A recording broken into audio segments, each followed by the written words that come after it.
Chapter 254. The Guangyan Crown Prince wanted to agree to the Yudo's request for peace, causing waves in the capital. The censor's report did not change the Guangyan's mind. The Yudo envoy, who had been placed under house arrest by Emperor Wenxuan, reappeared near the palace. Although he was smiling and speaking humbly to the officials, his eyes could not hide the smugness. After the court session, the officials all had different thoughts. Everyone hid their thoughts in the depths of their hearts. 2 days had already passed. Tomorrow was the day of entering the imperial mausoleum. Once they entered the imperial mausoleum, the crown prince would ascend to the throne. Just as they left Qingla Palace, they heard the sound of books in front of them. The officials looked over and saw that in the empty space in front of Qingla Palace, there were dozens of green-robed students sitting there. These students were all sitting on the ground. The person at the front had a long beard and white hair. He wore an official's robe and was already old. He had a cold expression. It was the head of the Xianchang dojo, Wei Xianzhang. Wei Xianzhang was actually a person with real talent. However, his personality was too stubborn and he offended many people when he was young. Later on, he was sent to be the head of the Xianchang dojo. This position was very suitable for his preaching personality. Although he did not have any real power, he had enjoyed himself these years. This time, the Guangyan Crown Prince had agreed to the Yudo's request for peace and opening a market in Dawei. Wei Xianzhang strongly opposed it. Apart from the censors, he was the one who wrote the most. It was just that his current official position was so low that he did not even have the qualifications for Guangyan to take a second look at him. Those disgusting words from the bottom of his heart were just another piece of paper added to the pile of waste paper. Dojo Wei. An official who knew him asked, "What are you doing here?" He then leaned closer and whispered, "Sir, quickly go back. His Highness will not change his mind now." This was a former student who was familiar with him. He did not want to see him offend the future emperor, so he kindly reminded him. Wei Xianzhang was unmoved. He only looked in the direction of Qingla Palace and said, "I am risking my life to remonstrate. I ask His Highness to retract his order and not allow the Yudo to open a market in Dawei." There was no movement in Qingla Palace. The sun shone quietly on the long ground outside the palace, as if it was sprinkled with a layer of fine gold. The young students were full of vigor, and their eyes were clear and bright. The old officials were like the setting sun that was about to set, with a little bit of brilliance, standing in the spring wind. He slowly stood up. His body, which had always been robust, was now showing signs of old age. He was staggering a little. After standing, he suddenly recited, "Qi, qi, qi, qi, manifold. Below is Hiyu, above is Re-Xian." To others, it is said to be vast and boundless, to fill the Tsang of the underworld.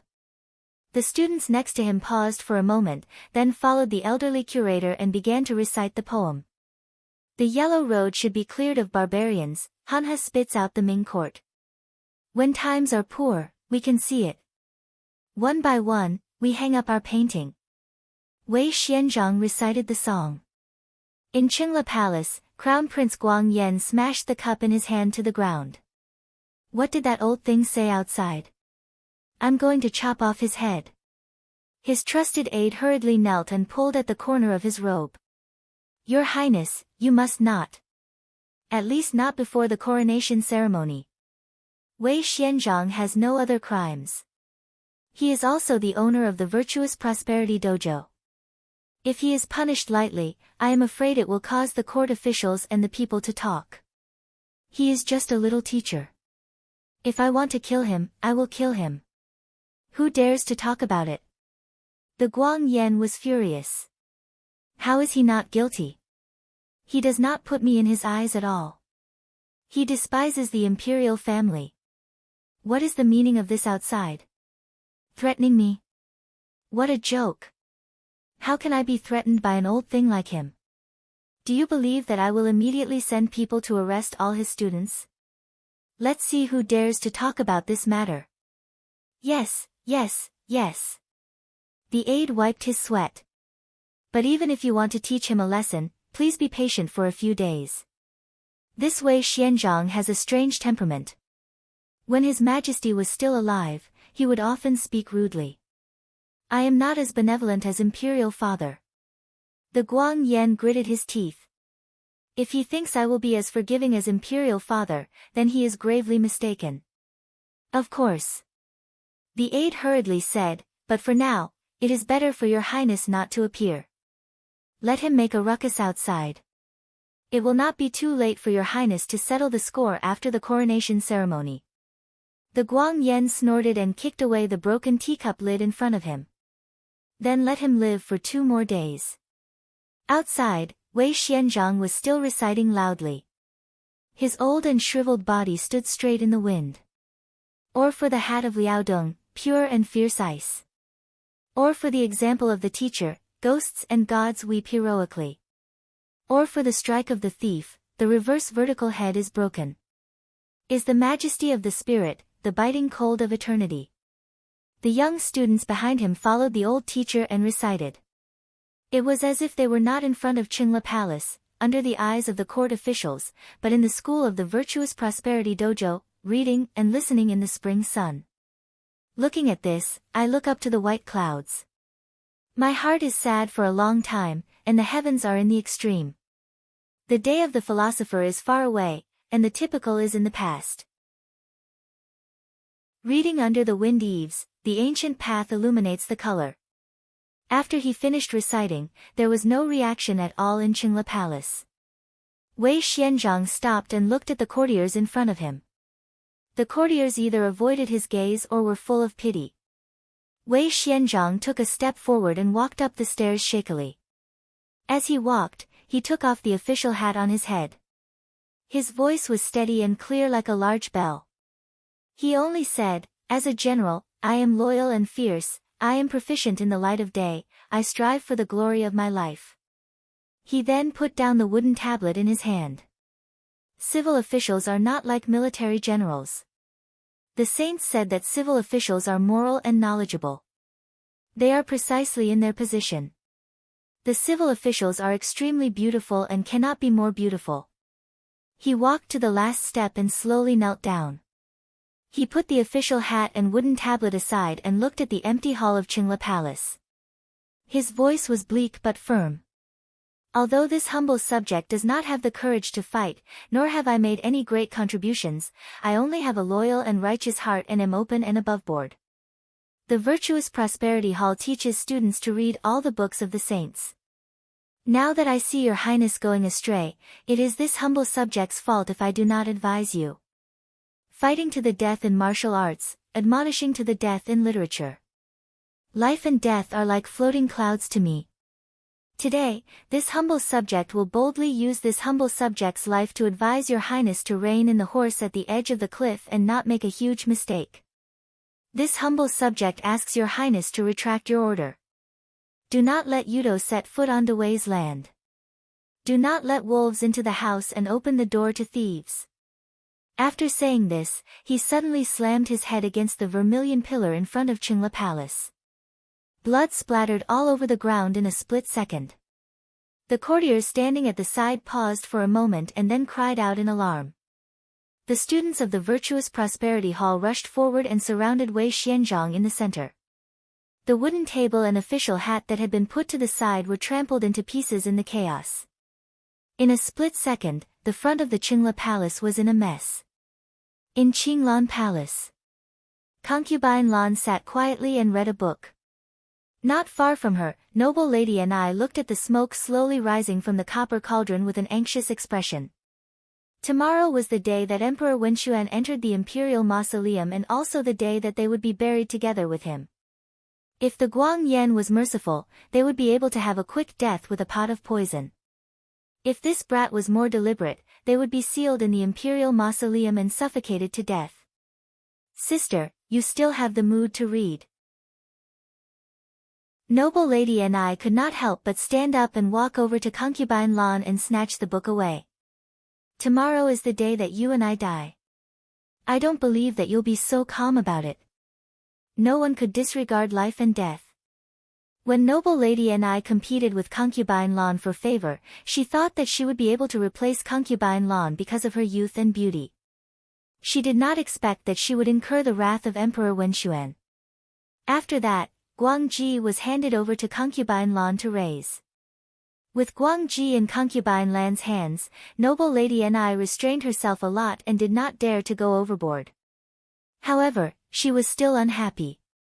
Now, however, she and concubine Lan had suddenly become burial objects together, no different from the vases that were buried with Emperor Wenxuan. Thus, all of their past grievances could be thrown to the back of their minds. At least at this moment, they were on the same side. There were no eternal enemies in the world, and no eternal friends. Noble Lady Ni was impulsive and arrogant. After entering the palace, she did not have anyone who understood her. Now, there was no one who could give her advice. After thinking about it, the only person she could rely on was this thorn in her side from the past. Concubine Lan raised her eyes to look at her. Her tone was as gentle as before. Tomorrow is tomorrow. Why are you worried today? Why should I worry? Noble Lady Ni said, of course I'm worried. Can't you see that there is something fishy about this posthumous edict? His Majesty is usually very soft-hearted. It's fine if it's someone else, but why would he let the two of us be buried with him? I think that Guang Yan bastard is using his position to avenge private wrongs. She looked at concubine Lan again and said mockingly, I know that older sister is carefree and doesn't care about life or death, but does older sister not think about the fourth prince? My Guangji is still so young. You and I both know what kind of personality the crown prince has. Right now, he is dealing with you and me. After the crown prince ascends the throne, it will be Guang Shua and Guangji's turn next. Could it be that you want to watch your son die in front of your eyes? Hearing this, concubine Lan's calm expression finally changed slightly. But before she could say anything, a palace servant rushed in from outside and whispered a few words to the servant girl guarding the door. When the servant girl heard this, she revealed a surprised expression and quickly walked over. When she arrived in front of concubine Lan, she whispered, Nyang Nyang, something happened in Qingla Palace. Concubine Lan and noble Lady Ni both looked at her. It said that Lord Wei of the Virtuous Prosperity Hall risked his life to remonstrate and asked His Majesty the Crown Prince to retract the decree. His Majesty didn't respond, so Lord Wei crashed his head into a pillar of Qingla Palace and died. Many officials saw it. Right now, it's a mess outside. The students of the Virtuous Prosperity Hall are unwilling to leave. Remonstrance to death. Noble Lady Ni frowned. It's been many years since I've heard of this in the palace. Emperor Wenxuan was soft-hearted and excessively tolerant. Out of the 3 memorials sent by the imperial censors, he would at least read one. There was no need to use such a drastic method. However, in this way, even if the Guang Yan ascended the throne, they would have a bad reputation for forcing an old official to die.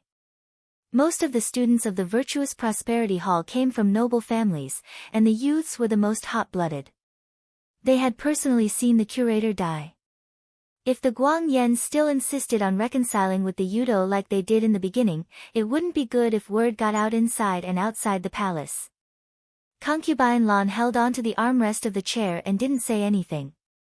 Noble Lady Ni said indifferently, we're struggling to survive here, but someone is still rushing to die.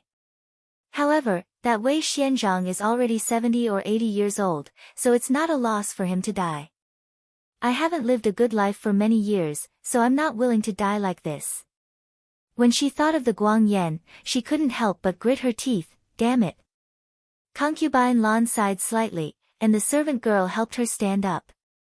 She walked to the window. The sun was just right outside. It was spring, and everything was thriving. Look, look, look a few more times. Noble Lady Ni couldn't help but sneer, after tomorrow, you won't be able to look anymore. Lady Ni, concubine Lan turned around and looked at her, do you want to live? You know the answer. If you want to live. Concubine Lan's voice was gentle, and in the silence, there seemed to be a deeper meaning, do as I say. He Yan drove to the Wei family as soon as he knew that Wei Xianzhang was going to die. The Wei family was already packed with people inside and outside, and people were still coming in. Over the years, the Virtuous Prosperity Hall had taught batch after batch of students. If Su Jingfu's students were all over the court, Wei Xianzhang was not inferior in nature. However, after the students left the hall, Wei Xianzhang didn't like to interact with them too much. Therefore, just from looking at it, his status was not as respected as Su Jingfu's. However, now that he was using his life to remonstrate, when the former students heard the news, they rushed over from all directions to see him for the last time. He Yan squeezed into the crowd with great difficulty and saw He Xining supporting Madame Wei, who was about to faint from crying. When he saw He Yan, He Xining was also stunned. When the new students came over to take care of her, He Xining walked over and asked, "Sister He, why are you here?"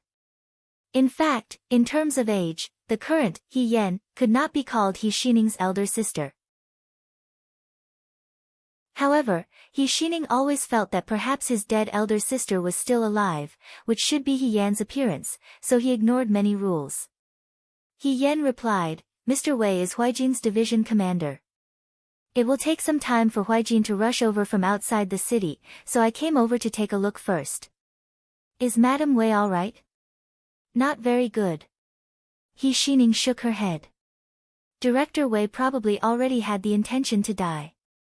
After the incident today, Madame found a few letters in the wooden drawer in his study. They were the last words for her family. He Xining was also very sad. Because of her elder sister, she lived in Wei Xuanzhang's residence. Wei Xianzhang spent most of his time at the Xianchang Hall and rarely came back. He Xining spent more time with Madame Wei. Madame Wei was gentle and didn't care about her previous identity.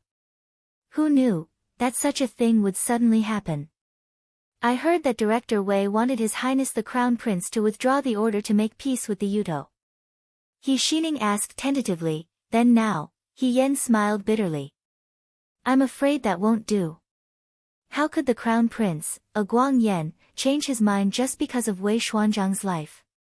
Not only would this person not feel ashamed at all, but he would also be angry that Wei Xianzhang did not know how to appreciate favors." Just as he was thinking, a voice came from behind him. "Sister He, why are you here?"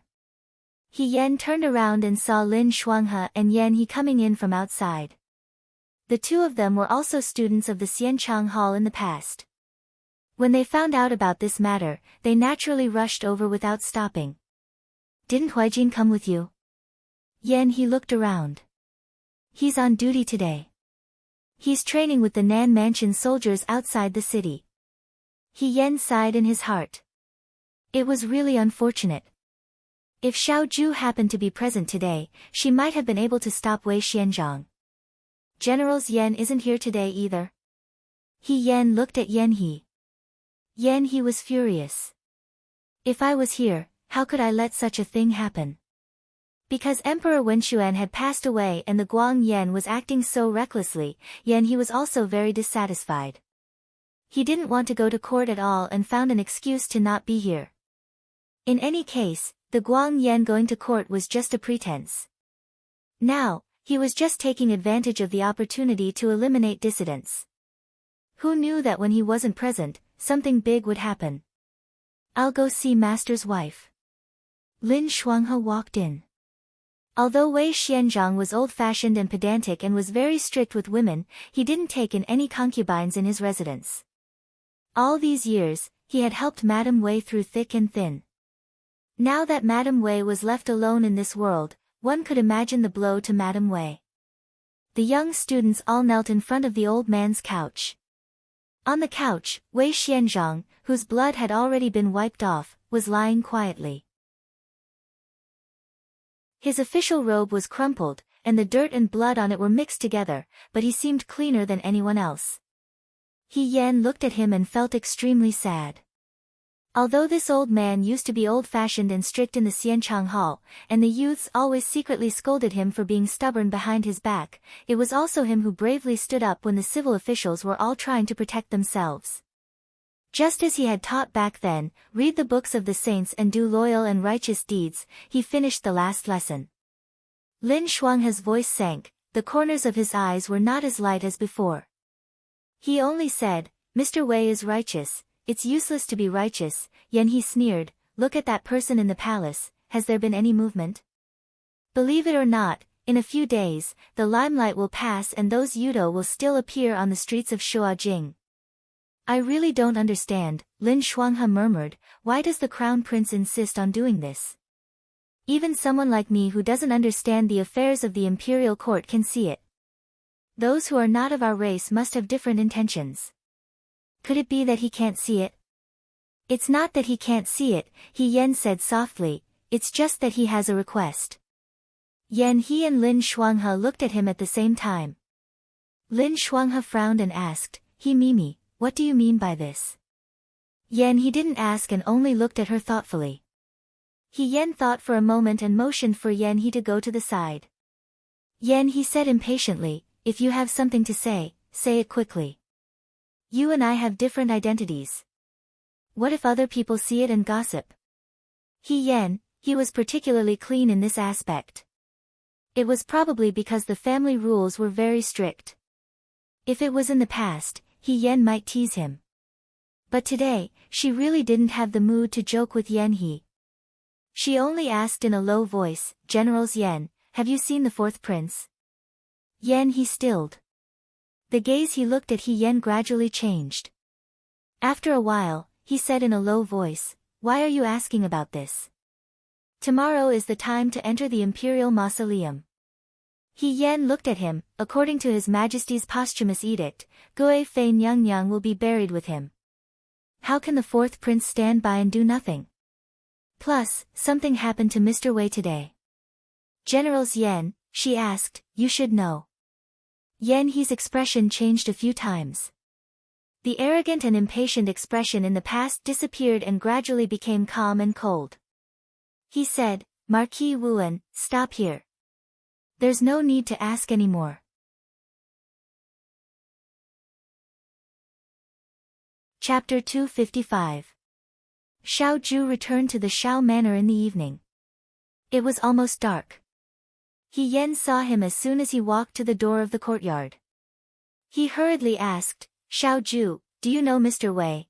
Xiao Ju said, I just came back from the Wei Manor. With that, he entered the room. He had gone to the South Manor Army to train early in the morning. Later, he learned about Wei Xuanzhang's death remonstrance and hurried back. He hadn't even had time to change his clothes after returning from the Wei Manor. I'm going out tonight, he said. Yan's heart thumped. She looked at him. Xiao Ju, he walked to Yan's side and asked, do you still have the black jade I gave you before? Yan paused. She took the jade pendant from her waist and pinched it in her hand. I will leave some people in the manor. If I don't come back tomorrow morning, take this jade out of the city and find Shinhan of the Liang province guards. Xiao Ju. Yan didn't directly answer his question. Instead, she grabbed his hand, her expression uncertain. Are you? She didn't say the rest of her words. There were some things that didn't need to be said to be understood. Xiao Ju looked down at her. He knew that although Yan was bold, she hadn't done anything out of line in these years. But, there's not much time left. After a moment, he put his hands on Yan's and said softly. Yan was silent for a long time. She nodded. I know. Since there were some things that had already been decided, there was no need to be overly cautious. Moreover, from the looks of it now, this was something that would happen sooner or later. She just hadn't expected it to happen so quickly. Don't worry and go.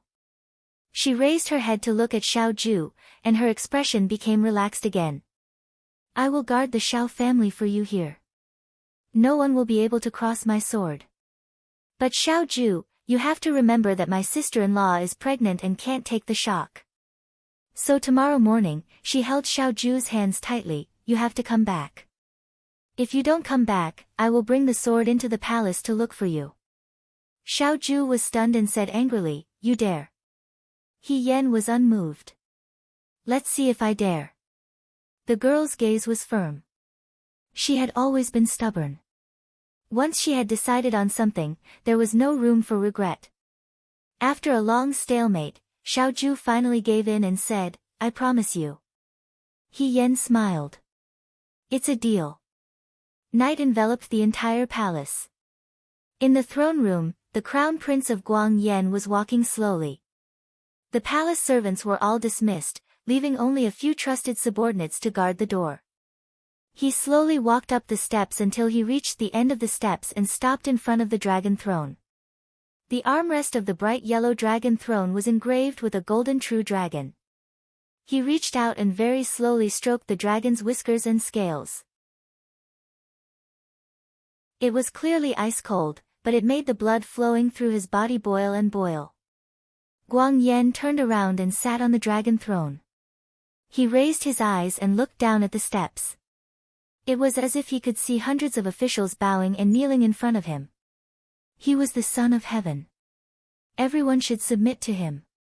When he thought of this, Guang Yen felt proud and elated. His chest was extremely carefree. Father. He muttered softly, I have finally sat on this throne. The world was finally his. Since he was born, everyone had told him that Emperor Wen Xian would eventually hand over the country to him. In the future, he would become the son of heaven of the Dewei. That was why Guang Yen had always thought so. But he didn't know when, but he realized that the situation had changed. There was a Guang Shua who was more suitable than him to be the son of heaven. Emperor Wen Xian's favoritism towards concubine Lan and her son made him panic. His delay in drafting the edict made Guang Yen feel a sense of betrayal. An emperor like Emperor Wen Xian was indecisive and didn't know how to judge people. He didn't deserve to be an emperor. Guang Yen thought that he didn't intend to kill his father. But this was the only way to restore everything to its original state. He was just taking back what belonged to him. But, Guang Yen looked at the empty great hall. He didn't feel happy at all. He understood that Su Jingfu was the main reason why he had so many followers in the court. Now that Su Jingfu was no longer around, many of his former followers had changed their minds and joined the Guang Shua. He Rufei was dead, and he was a fake from the start. If Xiao Huijin joined the Guang Shua, he wouldn't have the troops to contend against the Guang Shua. He could only rely on the Yuto. This was why he insisted on agreeing to make peace with the Yuto and agreed to their ridiculous conditions of opening a market in Dewei. In the past, he was afraid that the Yuto would leak information and make Emperor Wen Xian unhappy. But now, because he had reached an agreement with the Yuto had to pay the price of getting rid of the Guang Shua for him, as well as the thorn in his side, Xiao Huijin. It was very fair. Guang Yen believed that there was nothing more important than gaining control of the world. The Guang Yen couldn't help but laugh out loud when he thought about how everyone in the world would have to worship and respect him when he ascended the throne tomorrow. Father's remains haven't been buried in the imperial mausoleum, and your highness hasn't ascended the throne. How can you sit on the dragon throne? A sudden voice interrupted his laughter. I'm afraid that's a little inappropriate. Guang Yen looked in front of him. At the entrance of the great hall, two of his confidants were holding onto the Guang Shua, preventing him from entering. The Guang Shua looked at him calmly. Let him in. Guang Yen smiled viciously. My fourth brother. The confidants loosened their grip, and the Guang Shua walked in. The Guang Yen stood up from the dragon throne and looked at him with interest. Tomorrow is the day of concubine Lan's burial. Isn't my good fourth brother the most benevolent and filial?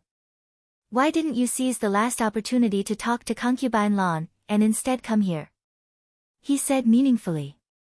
Could it be that fourth brother also wants to sit on this throne? When father was alive, he never mentioned anything about being buried with concubine Lan. Your Highness's posthumous edict may not be true. The Guang Shua was unmoved. How is it not true? The Guang Yen sneered. Speaking of which, when father entered the imperial mausoleum, concubine Lan was buried with concubine Lan. It was concubine Lan's good fortune. Father had always doted on concubine Lan. After he passed away, he was afraid that he wouldn't be able to find someone like concubine Lan, so he took her with him. Fourth brother, why do you sound like you're complaining? With the posthumous edict in hand, how can you prove that it's fake? Whether it's real or fake, your highness knows. However, that's not important. The Guang Shua sighed. That's right. The crown prince clapped his hands. Whether it's real or fake isn't important. Fourth brother, you finally said something useful. That's not all I want to say. The Guang Shua looked at the Guang Yan standing on the stairs. His gaze was calm. I also want to say that your highness killed your father, killed the monarch, and attempted to usurp the throne. As soon as these words came out, the entire hall fell silent. The servants guarding the door stared at the Guang Shua as if they were facing a great enemy. The Guang Shua only stood there quietly. He didn't have any weapons on him, and just from his appearance, he looked like a weak scholar. The Guang Yan stared at him closely. What did you say? I said, the Guang Shua's eyes met his, not backing down in the slightest. Your highness, you killed your father, killed the monarch, and attempted to usurp the throne. The Guang Yan looked at the person in front of him. In the past, the Guang Shua had always been cautious and taciturn in front of him. He never participated in court affairs. Even though he hated the Guang Shua, in his heart, he was certain that the Guang Shua wouldn't be able to cause any waves. But now, he didn't know when, but this person's gaze was no longer as timid as before. When he looked directly at him, it was as if there was an invisible fire burning in his eyes. He also had the wanton domineering aura unique to the imperial family. What a joke! The Guang Yan mocked, I'm the crown prince. The world belongs to me. Why would I kill my father? It's a thankless task. If we're talking about usurping the throne, shouldn't it be you? He said eerily, fourth brother, didn't you always hope that imperial father would abolish the old and replace the young? Now that your plan has failed, you want to slander me. Your highness, why would you think that the world belongs to you? The Guang Shua suddenly smiled slightly. Your plan has failed. The Guang Yan's smile froze at the corner of his mouth. He asked, what do you mean by that? The Guang Yan smiled but didn't say anything. He suddenly realized something and loudly called out, men, come here. Indeed, there were people coming, but they weren't his men. Soldiers wearing golden armor rushed in from outside. The person leading them was actually Yan He. Guide Zhonglong General. The Guang Yan was stunned, then he said in exasperation, are you crazy? Don't you know that this is rebellion? This is collusion to cause trouble. The Guang Yan didn't deliberately suppress Yan He. Firstly, the Yan family was a new noble family. They had always been wise to protect themselves in court affairs. They weren't as popular as the Shao family. Secondly, the Guang Yan also heard that Yan He and Shao Huijin didn't get along. The enemy of an enemy was a friend. The Guang Yan even wanted to recruit Yan He for his own use. However, Yan He wasn't in the capital for many years. Father Yan was also as cunning as a fox. Although Father Yan agreed to it, he never really took advantage of it. But now, he never thought that Yan He would actually rely on the Guang Shua. The Guang Yan was shocked and angry, how dare you treat me like this? Generals Yan isn't colluding to cause trouble. The Guang Shua said calmly, I'm just following orders to capture traitors. Guang Shua, don't slander me. The Guang Shua smiled carelessly and said, whether I'm slandering you or not, your highness knows best. At this time, someone came in from outside. It was the fifth prince, Guang Ji, who was being carried by a guard. As soon as Guang Ji entered the palace, he pointed at the Guang Yan and shouted, it was brother crown prince. That day, I was practicing calligraphy in Father Emperor's palace. I saw brother crown prince carrying a basket into Father Emperor's bedroom. After brother crown prince left, chief steward he went in and said that Father Emperor had passed away. Without waiting for the Guang Yan to speak, the Guang Shua said, Imperial physician Lin from the palace found traces of poison in the blanket in Father Emperor's bedroom. That day, only Your Highness brought ginseng soup to Father Emperor's bedroom. The Guang Yan sneered, Father Emperor wasn't poisoned to death. He knew better than anyone how Emperor Wen Xian died. If the Guang Shua thought that he could use this to convict him, then he was gravely mistaken. Your Highness, it doesn't matter whether it's true or not. The Guang Yan was stunned. This was what the Guang Shua had said in response to his fake posthumous edict. But now, there was nothing wrong with using it here. At this time, no one cared about what the truth was. In the struggle of the imperial family, there had always been only winners and losers. The winner was the true dragon son of heaven. The loser suffered a crushing defeat. Guang Shua, I'm warning you. My people will immediately rush over. Tomorrow is the day to enter the imperial mausoleum. Your Highness may not know, the Guang Shua looked at him with seemingly cold pity. General Fengyan's people have already arrived outside Qingla Palace. Your Highness's people, he said word by word, have all abandoned their armor and defected. Impossible. The Guang Yan's voice suddenly became sharp. He said, impossible. But in his heart, panic and fear gradually emerged. It was already this time.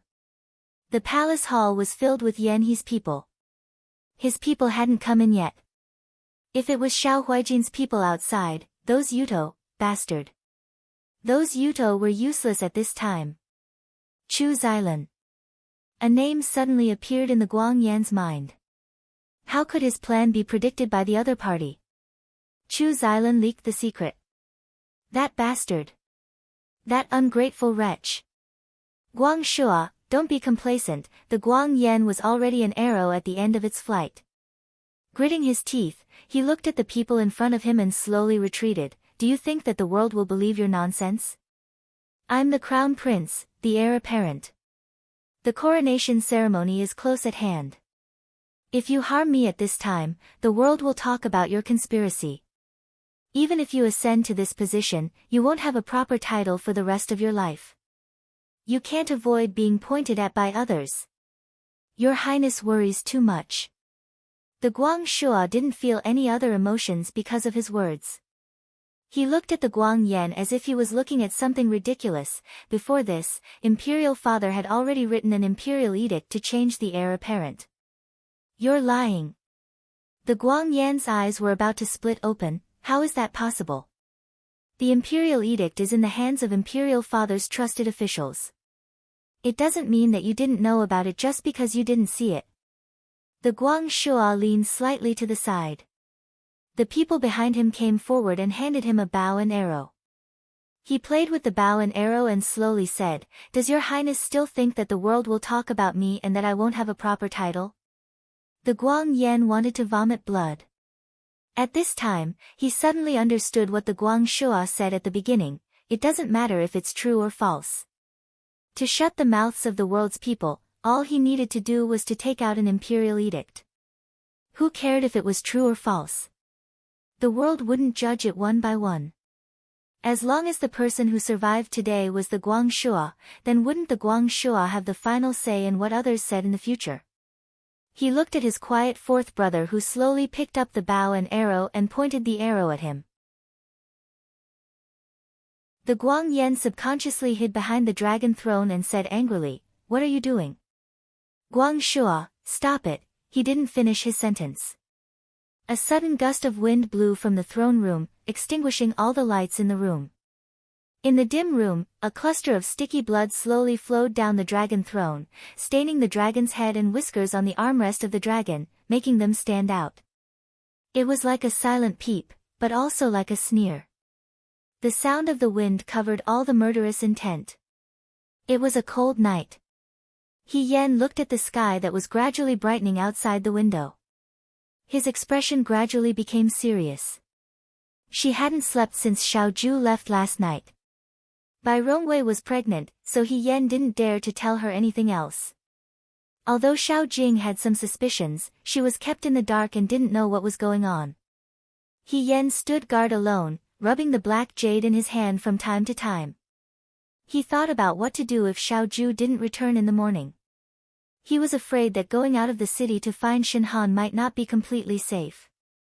Just as he was thinking, there was movement outside. He Yan suddenly got up and rushed out of the door. He saw Xiaoju walking in from outside. There were still some dark bloodstains on the armor he was wearing. He Yan asked, "You're injured?" At this time, Qing Mei hadn't woken up yet. Xiaoju frowned slightly and asked, "You didn't sleep last night?" "I couldn't sleep." He Yan stared at his face. He looked a little tired, but he was still okay. He Yan asked, "This blood, it's not mine." Xiaoju paused and said, "Let's talk inside." The two of them entered the room. He Yan closed the door and turned around to ask, "Last night, in the palace, the crown prince is dead." Xiaoju looked at her. This was expected. In fact, He Yan already had a premonition when he saw Yan He at the Wei residence that day. Yan He didn't directly answer her question, but many times, silence was an answer. He Yan helped him hang autumn wine on the wall. Xiaoju took off his armor and sat down at the table. He Yan poured a cup of hot tea and pushed it in front of him. "Xiaoju, what happened last night?" Xiaoju looked at her. After a while, she knew that if she didn't tell him, she wouldn't be able to leave the room today. She sighed and told him what happened last night. He Yan listened attentively. Xiaoju only knew a little about what happened last night in the throne room. At that time, he led half of the South House soldiers to fight with the Crown Prince's men in front of Qingla Palace. Yan He led his men inside. When they came out, they only knew that the Guang Yan was killed by the Guang Shua himself. You didn't go to the throne room on purpose?" He Yan hesitated before asking. Xiaoju lowered her head and smiled. She said calmly, "Xiao family is different from the Yan family. The Yan family is new and still depends on the royal family. I have too much military power. If I saw the fourth prince kill his brother, even if it's fine now, the fourth prince will inevitably feel uncomfortable after a long time. I don't want to leave a thorn in the fourth prince's heart." Heaven's power was unpredictable. Without the Guang Yan, the fourth prince would be the emperor in the future. Even if he didn't feel anything now, once he sat on the throne, he might not be able to control himself or things might change. It was better to avoid any possible situations from the start. So, letting Yan He go was a good choice. The Yan family's military power is not great, and they are new and have no foundation. The fourth prince has no qualms about using them. He Yan said, "I just didn't think that Yan He would follow the fourth prince." The Yan family had been neutral for so many years.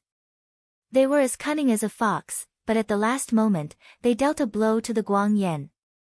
The Guang Yan probably didn't expect it either. Without the skin, what can the hair be attached to? Xiaoju raised her teacup and took a sip. She said, "When it's time to make a choice, even if you don't want to, you have to do it." He Yan sighed in relief. "In short, it's good that you are safe." But she looked at Xiaoju and asked in a low voice, "Did the emperor really write the edict to change the succession of the crown prince early on? Did the fifth prince really see the crown prince poison him?" These things happened one after another, and it was too coincidental. It made the Guang Yan's ascension to the throne a matter without any objections. It's not important whether it's true or not. Xiaoju narrowed her eyes. The crown prince is already dead. Everything was settled.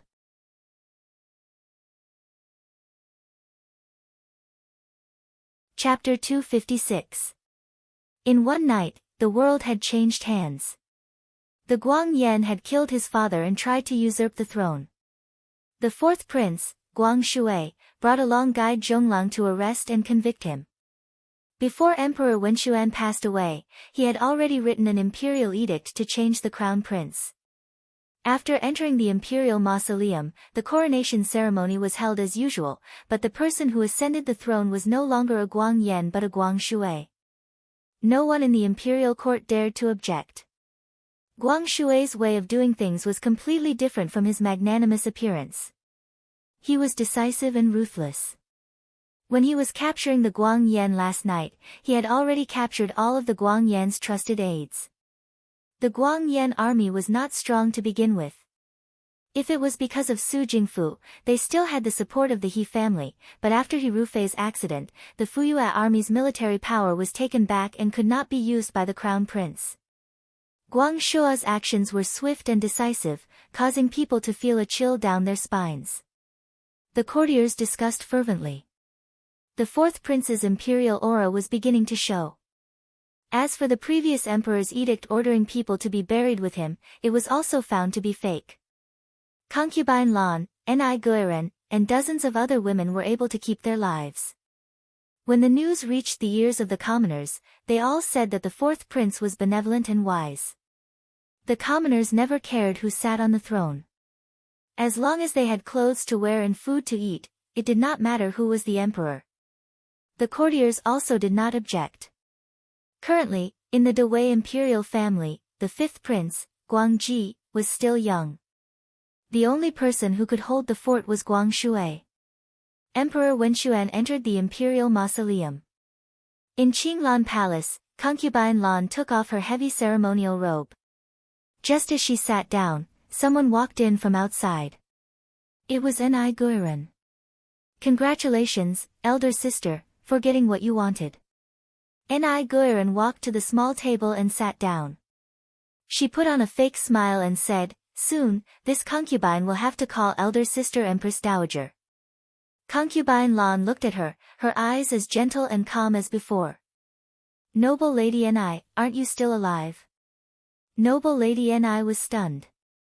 That day, Wei Xianzhang had killed himself in front of Qingla Palace, causing the conflict between the crown prince and Dewei to reach its peak. The crown prince was so violent and paranoid, and she was going to follow Emperor Wenxuan into the dark tomb tomorrow. In the end, noble Lady Ni cooperated with concubine Lan. Guangji's words were false, so the edict of succession might not be true. At the end of the day, all the Guang Shua wanted was an excuse, a legitimate excuse. In actuality, at that time, noble Lady Ni was also determined to fight with her back to the river. She thought that since she was going to die anyway, she might as well give it her all. But deep down, he did not think that Guang Shua would succeed. However, Guang Shua succeeded. It was said lightly, but after a short night, noble Lady Ni finally realized that if it had been a last-minute idea, if Guang Shua had only fought for his mother, he might not have been able to win over Guide General and General Feng Yun in such a short time. Concubine Lan had probably foreseen what had happened in the throne room last night many years ago. Thinking deeper, perhaps concubine Lan was not completely unaware that Emperor Wenxuan had died at the hands of the Guang Yan. Guang Shua's silence and gentleness, his leniency and disregard of court affairs, concubine Lan's indifference and gentleness, and Emperor Wenxuan's love and sincerity were all arranged by concubine Lan a long, long time ago. From the beginning to the end, it was not Guang Shua's acting skills that were too good, but concubine Lan's idea. Even her son did not know about it. Empress Zhang might have guessed right about one thing. Concubine Lan was not indifferent, but she did not care about ordinary favors. If she wanted to fight, she would fight for the most honorable position in the world for her son. Therefore, the crown prince was destined to lose because he did not have a mother who could endure for so many years without revealing any flaws. Guangji was still young, and from today onwards, no one in the entire Dewei's imperial family would be a match for Guang Shua. Noble Lady Ni slowly felt a chill in her heart. The woman in front of her had a gentle appearance.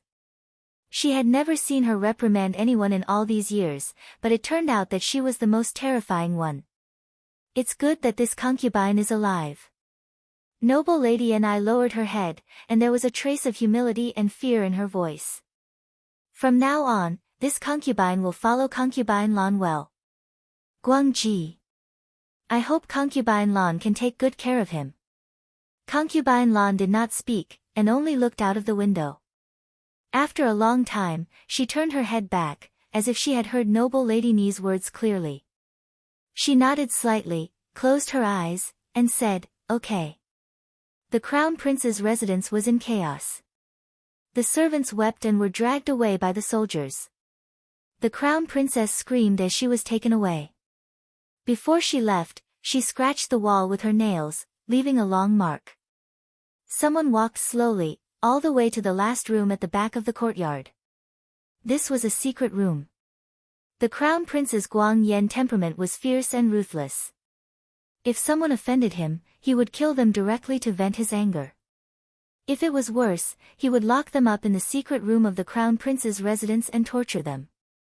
Now that the crown prince's residence was in trouble, the soldiers were busy arresting the family members in the residence, and no one paid attention to this place. The young man walked slowly, his clean boots stepping on the wet ground.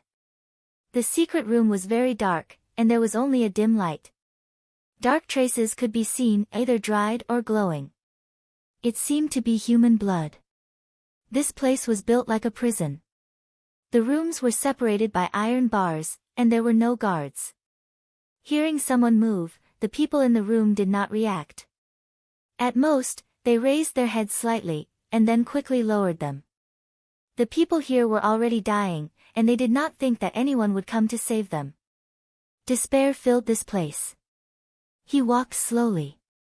Every time he passed by a room, he would stop in front of the door and carefully examine it, as if he was trying to identify the appearance of the person inside.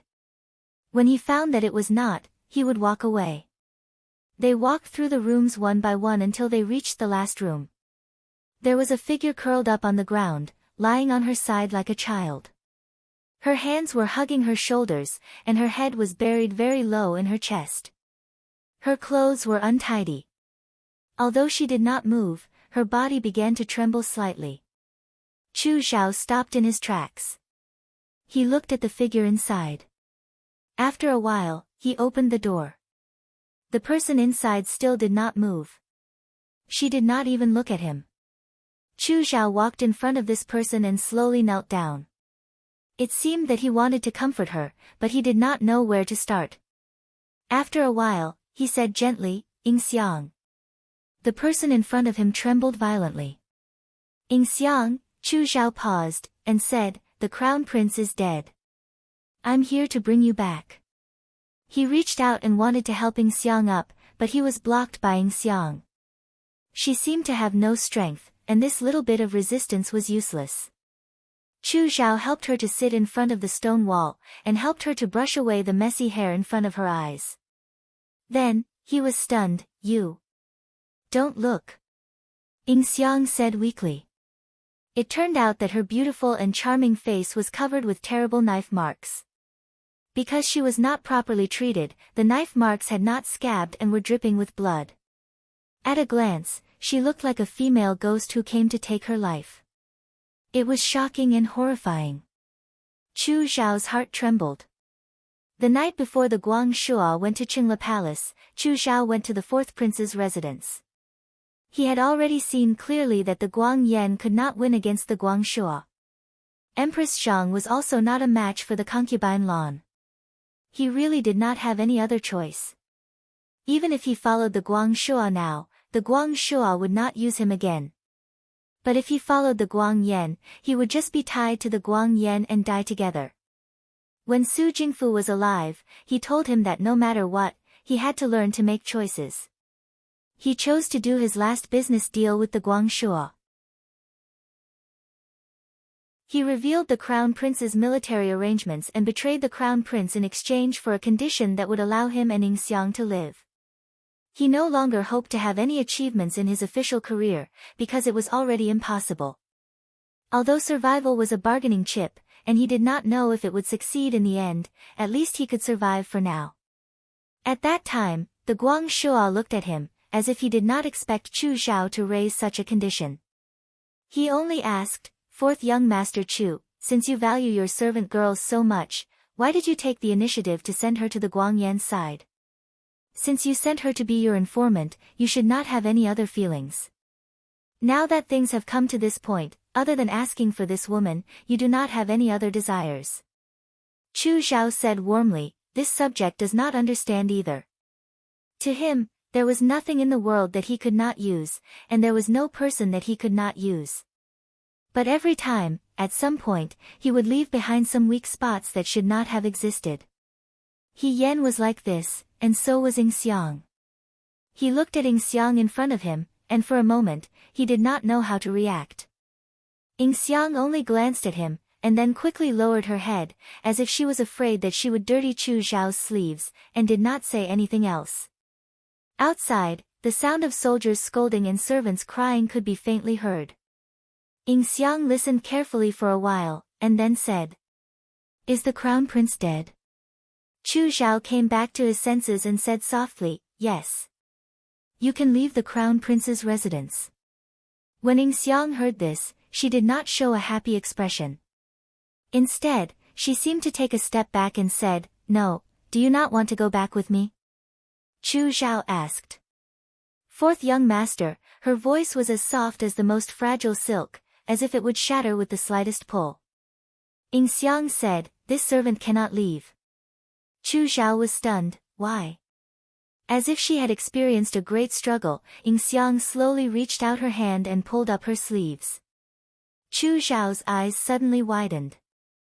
The originally flawless skin on her sleeves was now unrecognizable, as if it had been burned by fire, and also as if it had been smashed, and showed signs of ulceration.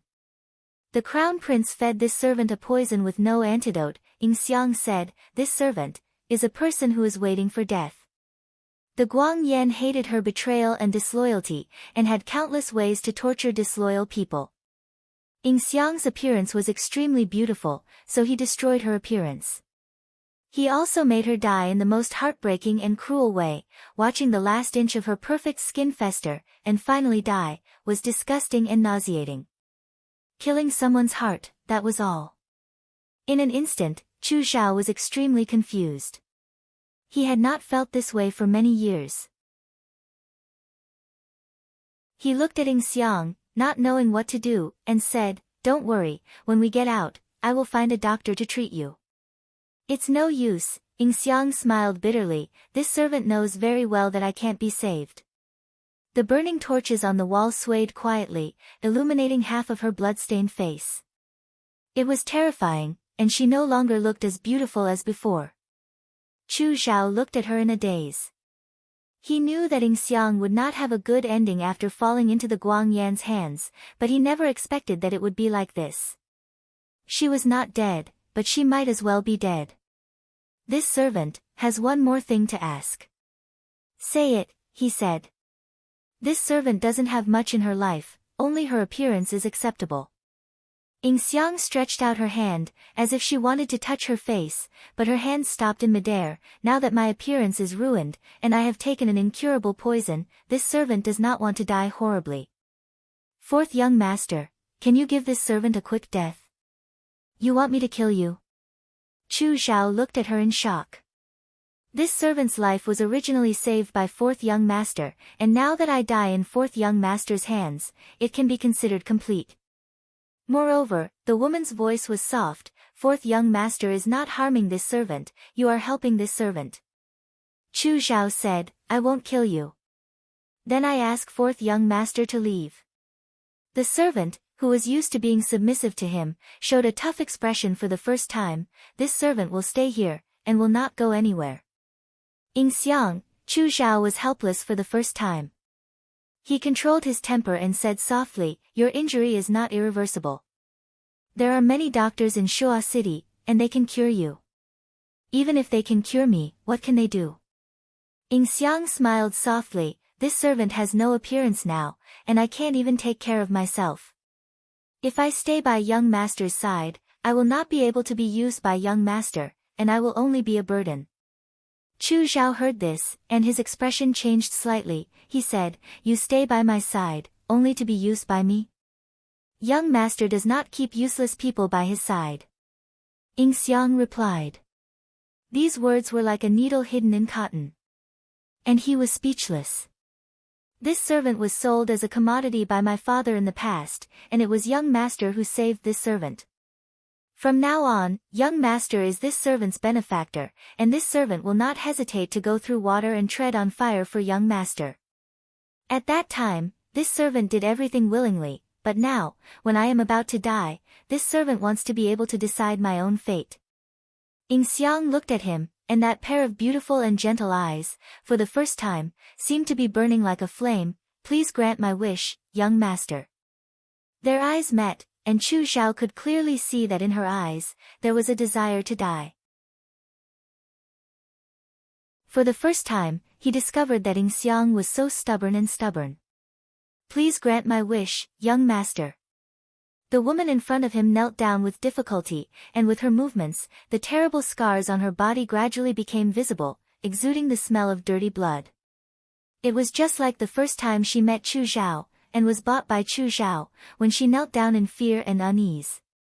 She did not have long to live, and even if she did not die now, she would not live for long. Chu Xiao closed his eyes. I promise you. Thank you, young master. Xiang said softly. Chu Xiao reached out to help her up from the ground. Xiang staggered and raised her head, and in the next moment, the hand that went around her back suddenly pushed forward. When the tip of the knife entered her flesh, it was silent. She did not even have time to say anything, and was pushed forward, falling into Chu Xiao's arms. Chu Xiao let go of his hand, held her in his arms, and half knelt on the ground. Thank you, young master. Xiang looked at him, and smiled at him with difficulty. This is the first time that young master has granted this servant's wish. Her body was covered with new and old blood, and the blood stains rubbed against Chu Xiao's clean robe, like mottled flowers reflecting on it. The man lowered his head to look at her, and his eyes were a little helpless. It was this little bit of helplessness that fell into Xiang's eyes, and made her heart ache for a moment.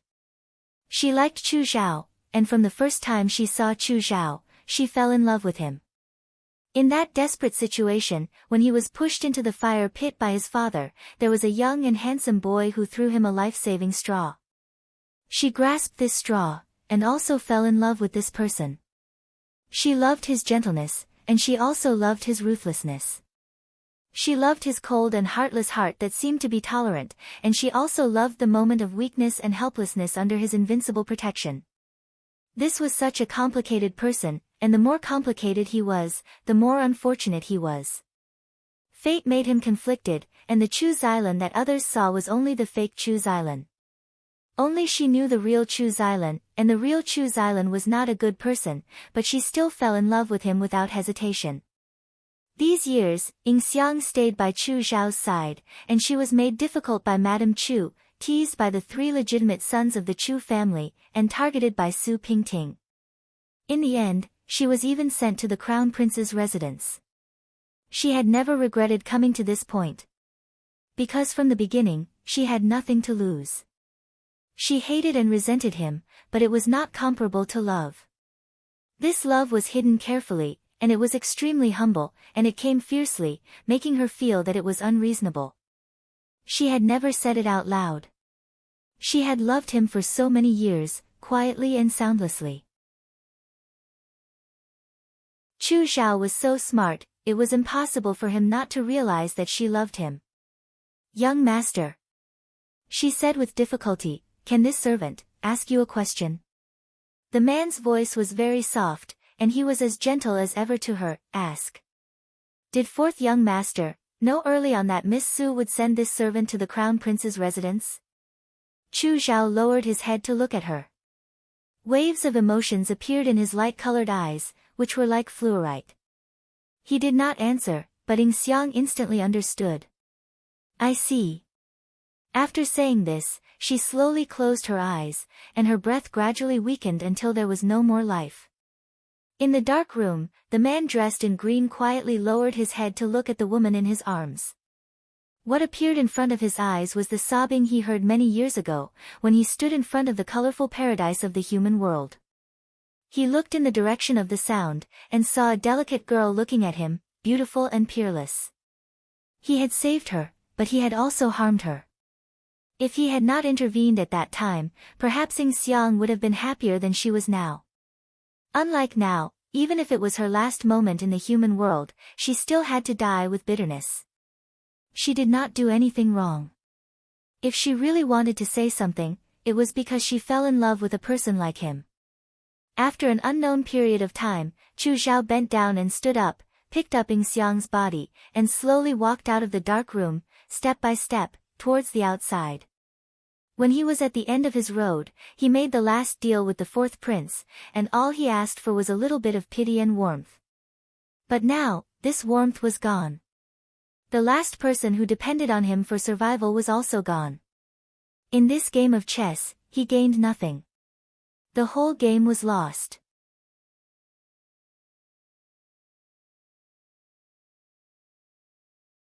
Chapter 257. On the third day of the second month, the fourth prince Guang Shua ascended the throne. The new emperor inherited the throne and used the Hezong's Qingyuan era name. After Emperor Zhao Kang ascended the throne, he rejected the Yudo's request for peace and thoroughly investigated the remaining members of Prime Minister Su's faction. He posthumously conferred the title of Wei Xianzhang, the owner of the Xianchang dojo, with the posthumous title of Wenzheng. The truth of the Mingshui case was revealed to the world. Su Jingfu had controlled the court for so many years and conspired with the crown prince to oppress the common people. Now that Emperor Zhao Kang had ascended the throne, the Su faction that followed the crown prince naturally would not be spared. The only exception was probably Su Jingfu's favorite student, the fourth young master of Shi Jin's household. Not long ago, Emperor Zhao Kang allowed Chu Xilan's request to resign. After Chu Xilan resigned, he left the Chu family and disappeared from Shua capital. It was said that someone had seen him at a relay station outside the city. He most likely left Shua capital. As for where he went, no one knew. However, no one had seen the beautiful maid by his side. In the courtyard, Qing Mei was feeding Er Mao a cooked bone. He Yan looked at the harmonious scene between the two of them and was a little stunned. "Don't tell me you also want to eat that bone?" Someone beside him asked with a hint of ridicule. He Yan came back to his senses and saw Xiao Ju walk in from outside. He went out early in the morning. The fourth prince should be called Emperor Zhao Kang now. Ever since he ascended the throne, he had frequently summoned him. He Yan understood the fourth prince's plan. There were still some remaining members of the crown prince's faction in the court. Xiao Ju and Yan He were people that Emperor Zhao Kang had decided to put in important positions. This should be a good thing, but He Yan felt uneasy. "Something on your mind?" Xiao Ju raised her eyebrows. After the emperor ascended the throne, the matter seemed to have come to an end. He Yan looked at the sky. But those Yudo probably won't let it go. Since they had planned for so many years and worked together with the crown prince and Su Jingfu, now that the crown prince and Su Jingfu had fallen, how could they be reconciled? You also know that from generation to generation, the time when a new emperor ascends the throne is the most dangerous time. With the change of power, the position was still unstable, especially when the people in the imperial court had different opinions. It was easy for others to take advantage of the loopholes. He Yan had also dealt with those Yudo before. No matter how he looked at them, they did not seem like the kind of people who would willingly retreat. "I know," Xiao Ju said calmly. He Yan looked at him. "How did the emperor deal with the Wutua envoys?" Previously, the crown prince released those people. Now, some of them have been captured, but the news should have spread to Yuchuo. "You mean, they're going to make a move soon?" Xiao Ju smiled and said, "Not bad." He Yan sighed silently in his heart. Although she was a general, she did not like fighting. Fighting meant blood and sacrifice, and countless people were separated from their families. Especially at this juncture. Also, she looked at the man beside her. The man's gaze fell on the yellow dog that was making a fuss in the courtyard. He smiled slightly. This was a rare moment of peace. "Forget it." She swallowed her words. After a while, she reached out and grabbed Xiao Ju's arm. She said seriously, "Xiao Ju, I want to eat braised pigeon tonight." Peaceful days were always short. Less than 10 days after Emperor Zhao Kang ascended the throne, the Yudo wantonly attacked the Dewei. They went north along the Xing River. After decades of planning, the war between the Yuto and the Dawei finally began. Zhechuan, Ji County, Yunzi, and Bingjiang were not strong enough. Moreover, the crown prince's men had deliberately arranged for them to be taken over by the Yuto in just 3 days. After the Yuto broke through the city gates, they massacred everyone in the city. According to those who were lucky enough to escape, corpses were piled up along the banks of the river. Blood dyed the river red. Emperor Zhaokong was furious and immediately ordered people to suppress the enemy. However, the Dawei had been emphasizing civil and military power for so many years. Other than General Feng Yun and General Fei Hong, there were not many people that could be used. General Fei Hong, He Rufei, was still a fake. The Fuyue army's military power returned to the imperial family. Emperor Zhaokong asked in the imperial court who was willing to lead the army to quell the rebellion. Other than Guide General Yan He and Right Military Governor Xiao Zhu, no one came forward. To be more precise, it wasn't that there weren't people. There were also old generals who were willing to take up the sword and mount the horse. Unfortunately, they were too old and couldn't return to the battlefield. The consequences of the Wei imperial family's many years of comfort were finally revealed at this moment. In the throne room, Emperor Zhaokong looked at the civil and military officials below the stairs. His face was gloomy as he sighed. You are all useless. You cannot protect the Dawei. However, someone walked out amidst the silence and said in a clear voice, Your Majesty, I am willing to lead the Fuyue army to fight against the enemy in Zhechuan. A woman wearing a red court robe stood in the middle of the hall. She looked very heroic. She raised her head and looked at the emperor on the high throne. Her gaze was clear and firm. This was Marquis Wuan. He Yan was also General Feng Yun's wife. Emperor Zhaokong paused. In the battle against the crown prince, the Xiao family stood on his side. Xiao Zhu was also very smart and did not directly participate. Emperor Zhaokong wanted to use Xiao Zhu, but he could not give him too much power. After thinking about it, he promoted He Yan. He Yan was a woman. She was only a marquis. Being promoted to an official of He Yan was a reward for Xiao Zhu, but it also didn't increase the power of the Xiao family to the point that it made people uneasy. Just as the Empress Dowager once said, do not underestimate women.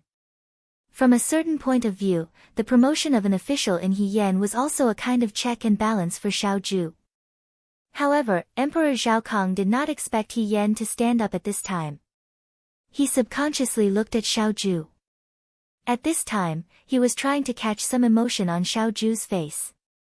Unfortunately, the Dawei's famous Right Army commander was calm and did not show any emotions. Could it be that he already knew about this? But if he knew about this, why didn't he mention it to me in private? Why did he wait until now? He Yan bowed and said, I have fought against the Yudo a few times. May I ask your majesty to allow me to lead the army to Zhechuan?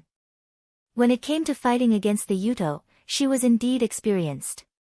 Whether it was in Jiang or the Rundu, Emperor Wenshuan would not have promoted her. But when it came to leading the army, before Emperor Zhaokong could speak, a civil official said, Marquis Wuan, you are only a woman. How can you lead the army to fight against the enemy? Sir, I'm afraid you have forgotten. He Yan's tone was neither servile nor overbearing. The famous General Fei Hong was originally a woman. The minister was rendered speechless. That's right, wasn't the real General Fei Hong a woman? Emperor Zhaokong was silent for a while, then said, This is an important matter. I cannot make a decision casually. Let me think about it before making a decision. He looked at Xiao Zhu.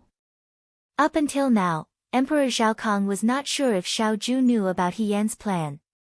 If Xiao Zhu supported He Yan's decision, then she would definitely come to him in private. If Xiao Zhu asked, Emperor Zhaokong would consider agreeing.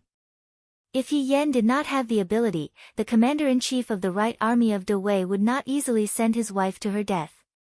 Of course, the most important point was that just as concubine Lan said, there was no one in Dawei.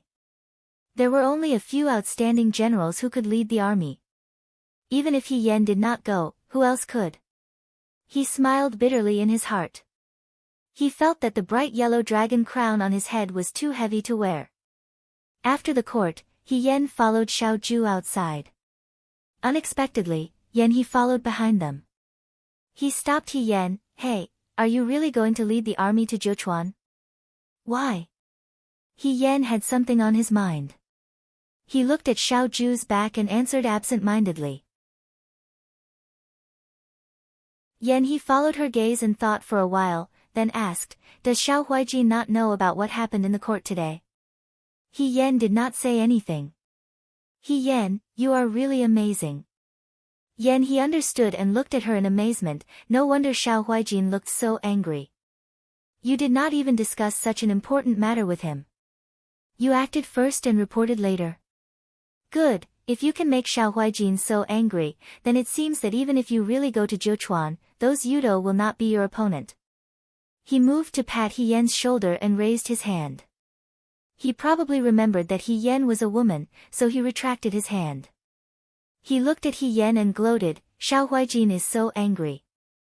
Marquis Wuan, I wish you good luck. With that, he swung his sleeves and walked forward. Yan was reprimanded by Yan He, but she did not get angry. She did not discuss today's matter with Xiao Zhu and directly asked for a conscription in the throne room. She guessed that Xiao Zhu was also angry. However, she had many misgivings. She really did not know how to tell Xiao Zhu. At this time, Xiao Zhu was already walking towards the Xiao family's carriage outside the palace. Yan hurriedly followed and entered the carriage herself, sitting together with him. The carriage driver drove the carriage. On the way back to the Xiao family, she occasionally raised her head to look at the person beside her. Xiao Zhu's expression was calm. The calmer he was, the more Yan could feel his anger. Yan did not say anything. She still had to think about what to say. When the carriage stopped at the entrance of the Xiao family's residence, Xiao Zhu got off the carriage first and walked inside without looking back. Yan also jumped down. Perhaps the atmosphere in the carriage was too tense. The kind carriage driver reminded Yan, young mistress, young master's mood is not good today. Why don't you comfort him a little? Yan smiled and said, of course. She followed Xiao Zhu all the way into the Xiao family's residence. When she returned to the courtyard, Qing Mei was drying the quilts in the courtyard. When she saw Yan, she happily said, young mistress, shu. Yan made a shushing gesture and followed Xiao Zhu into the residence. As soon as she entered, she closed the door and was met with Xiao Zhu's cold gaze. Yan did not say anything and went over to hug him. Calm down first. Xiao Zhu stood in the room and did not move. He let her hug him and said coldly, don't use the same trick every time. Although there was nothing new, it was good enough that it worked. Yan cursed in her heart. She did not want to use the same trick every time, but second young master Xiao liked it, so there was nothing she could do. Let me explain. Yan tightly grasped the belt in front of her and said sincerely, I wanted to tell you, but every time I wanted to say it, I felt that it would ruin the atmosphere. Later, I dragged it out until today. I will say first, I definitely did not act first and report later. Even if I acted first and reported later, the one in the right was the emperor, not you. Today, I was afraid that if I did not say it, the emperor would appoint someone else to lead the troops, so I had to speak first. Xiao Zhu, she raised her head and looked at the other person, I really did not do it on purpose. Xiao Zhu avoided her gaze and said coldly, Lady He, you are so perfunctory now even when you are lying. She even said the words, Lady He. It was obvious that she was really angry. Yan's heart trembled and she hurriedly said, Xiao Zhu, you are the main general. How can you be prejudiced by first impressions? I really did not lie to you. She really wanted to say it, but these days were peaceful. Every time she saw Xiao Zhu relaxed, she did not want to mention these things. Okay, I have some concerns. Seeing that second young master Zhao's attitude was still cold, Yan honestly admitted her selfish motives, I don't know how to tell you. She loosened her grip on Xiao Zhu's belt and looked down at her toes like a child who had done something wrong. She said hesitantly, Yuto is in chaos. You want to lead the troops to Yunzi. Yunzi and Zhochuan are not in the same direction. If I take the initiative to ask the emperor for permission to lead the troops, and the emperor agrees, I will have to lead the troops to Zhochuan alone. You must be very worried. She glanced at Xiao Zhu's face and saw that Xiao Zhu was looking down at her. Her eyes lit up, but he quickly turned his head away. He Yan had an idea. She grabbed his hand and looked up at him. She said affectionately, after I married you, I saw that all the men in Shuo capital were not as considerate as you. You are unique as a husband. You must be worried that a delicate wife like me will be alone outside. If I really lead the troops to Zhochuan, I'm afraid that you will miss me and worry about me every day. You might even lock me in my room. I am such a delicate girl, I will not see the light of day. She started to talk nonsense again. Xiao Zhu was angry and laughed. He looked at her and said, lock you in your room? He sneered, there is no delicate wife in this world who can break the lock with one punch. That's where you misunderstand me. He Yan pointed at his chest. Although I look strong and mighty, my heart is very weak. For example, when you were angry just now, I was very sad. My heart was broken. She said shamelessly. Xiao Zhu was speechless. After a while, he said calmly, do you think that if you want to lead the troops to Zhochuan, I will not agree? He Yan did not say anything. He stared at the woman in front of him. He was slightly angry, but in his anger, there was a trace of imperceptible helplessness. Finally, he turned and said, if you had told me directly, I would not have stopped you. He Yan looked at his back and stopped smiling. She said in a low voice, I thought that if it were you, you would let me go with you to Yunzi. Zhochuan is close to Imo County. You are familiar with Imo County's terrain. Naturally, you would be more willing to lead the Fuyue army to Zhochuan. Xiao Zhu's voice was calm. In Yunzi, you will not be able to fully utilize your strengths. He Yan was stunned. He turned and looked at He Yan. His eyes were clear, magnanimous, and as clear as a mirror, reflecting all of her thoughts. So he knew everything. He Yan paused and hugged her again. She murmured, how do you know everything? She was indeed more willing to go to Zhochuan. She had never been to Yunzi before. If she and Xiao Zhu went to Yunzi together, Emperor Zhao Kang would definitely send another general to Zhochuan. But no one was more familiar with Zhochuan than she was. It was not that she was confident. It could even be said that no one knew how to win a battle in Zhochuan better than she did. Currently, Dewei had no one to use. The battle was slightly slower in Bingjiang. The situation in Zhochuan, Ji County, and Yunzi was the worst. Even though she knew her own abilities, she was confused by her concern. Xiao Zhu was her husband now. He might not be willing to let her lead the troops to a dangerous place alone. Just like how Madame Xiao always stopped Xiao Zhongwu. I said, Xiao Zhu's voice came from above. Do what you want to do. As long as you can do it, it's fine. He Yan looked up and asked, you believe that I can do it? He snorted, there's nothing that General he can't do. He Yan looked at his awkward appearance and laughed out loud.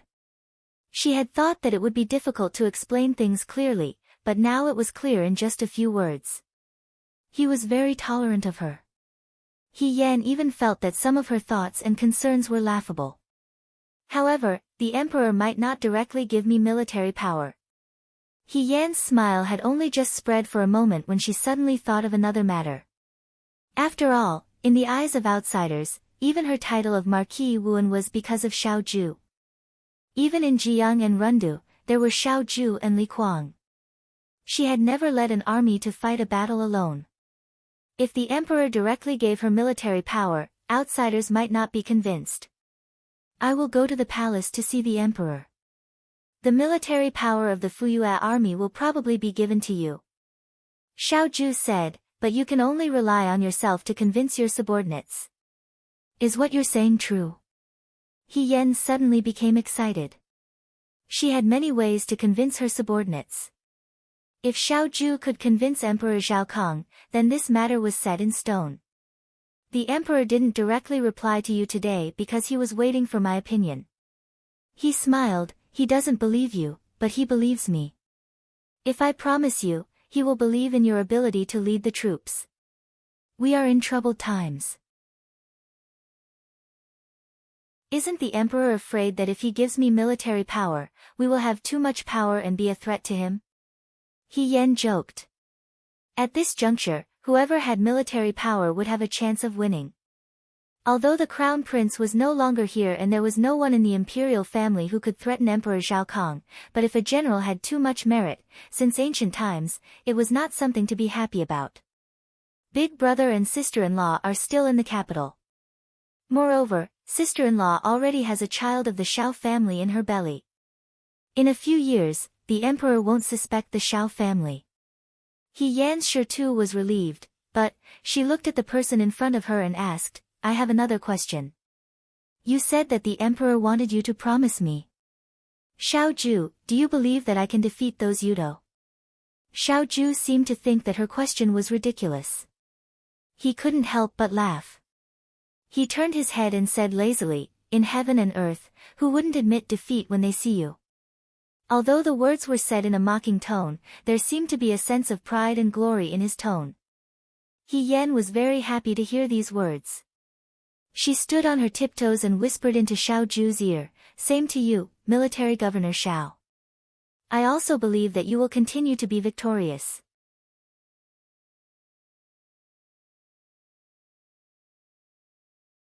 Chapter 258. In the end, Emperor Zhao Kong allowed Marquis Wuan and He Yan to lead Fei Hong's Fuyue army to Zhechuan.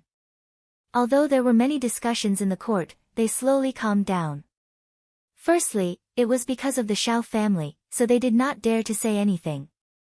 Secondly, even if He Yan did not go, there were very few people in the court that could be used. It was better to let Marquis Wuan, who had fought against the Yuto, lead the troops. Yan He led the Yan family troops to Ji County first. Xiao Ju led the South Mansion troops deep into Yunzi. There was also the slightly older Hui general who led the troops and the Liang province guards to Bingjiang, where the battle situation was slightly better. He Yan led the Fuyue army to Zhechuan. Of the four of them, apart from General Hui, who was slightly older, the other three were quite young. Especially He Yan. Emperor Zhao Kong dared to give them the military power not because he wanted to gamble, but because he wanted to cultivate his own trusted subordinates. Especially He Yan. If he used him well, he might become the next Fei Hong. After receiving the command seal, they quickly left the capital. He Yan asked Emperor Zhao Kong that when she was in the Liang province guards, Wang Ba and the others followed her to Rundu and cooperated with her during the night attack on the enemy camp. He wanted to go to Zhechuan so that Wang Ba and the others could join the Fuyue army. Emperor Zhao Kong agreed. After everything was settled, there were only 2 days left in Shuajing. Spring thunder rumbled, and it was almost time for Jingzha. The willow trees had already sprouted new green buds. They hid by the river and dyed the river green. In the noodle shop opened by Elder Sun in the east of the city, a girl in a blue dress was scooping out the noodles from the iron pot. She was young and could only be considered delicate. When people talked to her, she was a bit shy. She was a quiet and shy girl. 2 young people walked in. The younger one smiled and said, 2 bowls of Yangchun noodles. He handed over some money. Sun Xiaolan hurriedly wiped her hands with a handkerchief before accepting the money.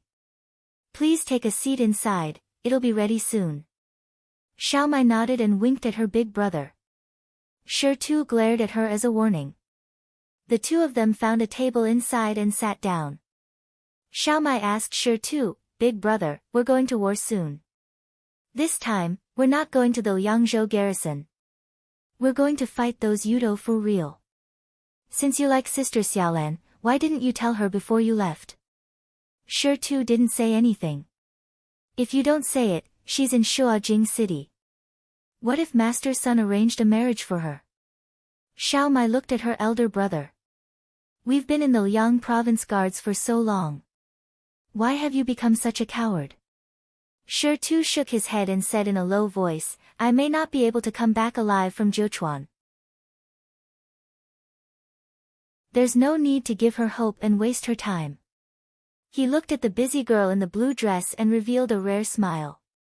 If I come back alive, I'll tell her about my feelings. Xiao Mai looked at Sun Xiaolan and then at Shi Tu. After a while, she sighed as if she had accepted her fate. All right, whatever you say, big brother. The noodles were quickly served. Sun Xiaolan smiled and said, please enjoy. Then she quickly left. Shi Tu looked at them for a long time before withdrawing his gaze. A light rain gradually fell from the sky, washing the limestone tiles in front of the shop until they were sparkling clean. The noodle shop's girl went to clean up the empty bowls. When she arrived at the table, she saw a pot of peach blossoms in front of the 2 empty bowls. This pot of peach blossoms had bloomed early, and some of them hadn't fully bloomed yet. They were shallow and deep, with specks of crimson, like the red snow of spring. She was stunned for a moment, and the image of the taciturn, handsome youth surfaced in her mind. After a while, her cheeks flushed slightly. She picked up the pot of peach blossoms and carefully placed it in the room. The mountain was still the same as before, but the bandit stronghold looked a lot more dilapidated. The man with the scar on his face climbed up the last mound and stared blankly at the bandit stronghold in front of him. A child leading a cow by the entrance glanced at him and was immediately stunned. A moment later, he howled, "Boss is back!" Being escorted into the stronghold, and being called "boss" by everyone, made Wang Ba feel as if a lifetime had passed.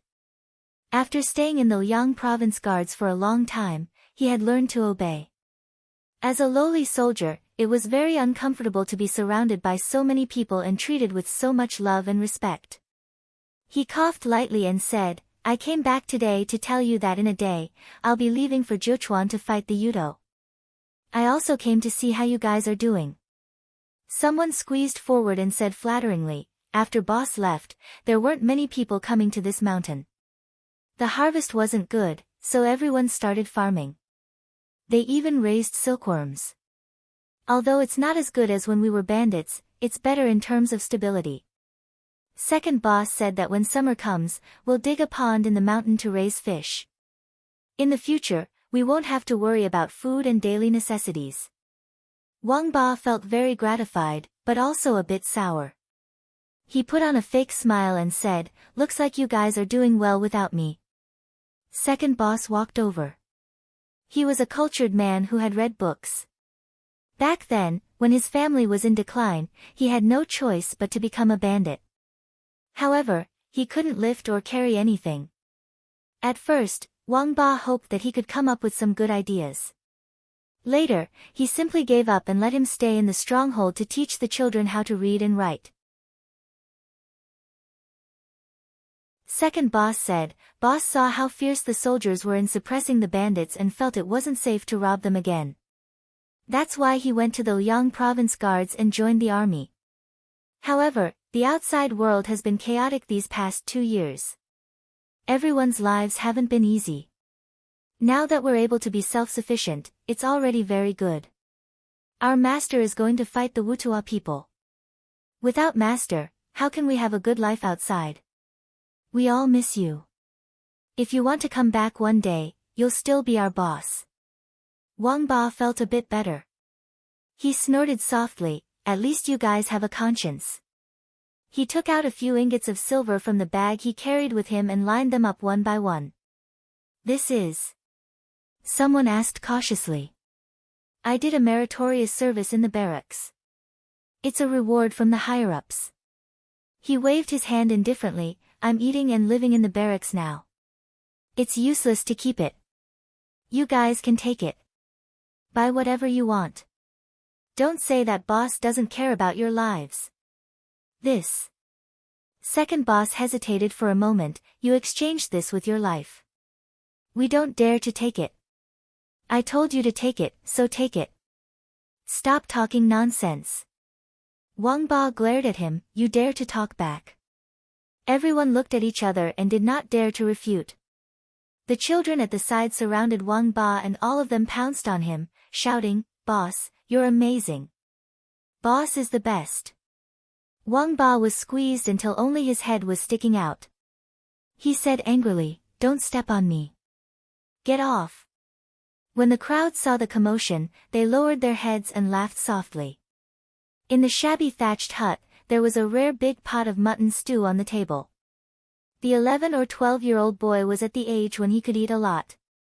His mouth was full of oil and his cheeks were bulging. Hong Shan said, "Eat slowly. No one will fight with you." "Brother," the child looked up and said vaguely, "Next time you come back, let's eat mutton stew again." Hong Shan laughed, "Okay." The old woman next to him shook her head in disapproval, "You listen to him. What if this child is spoiled?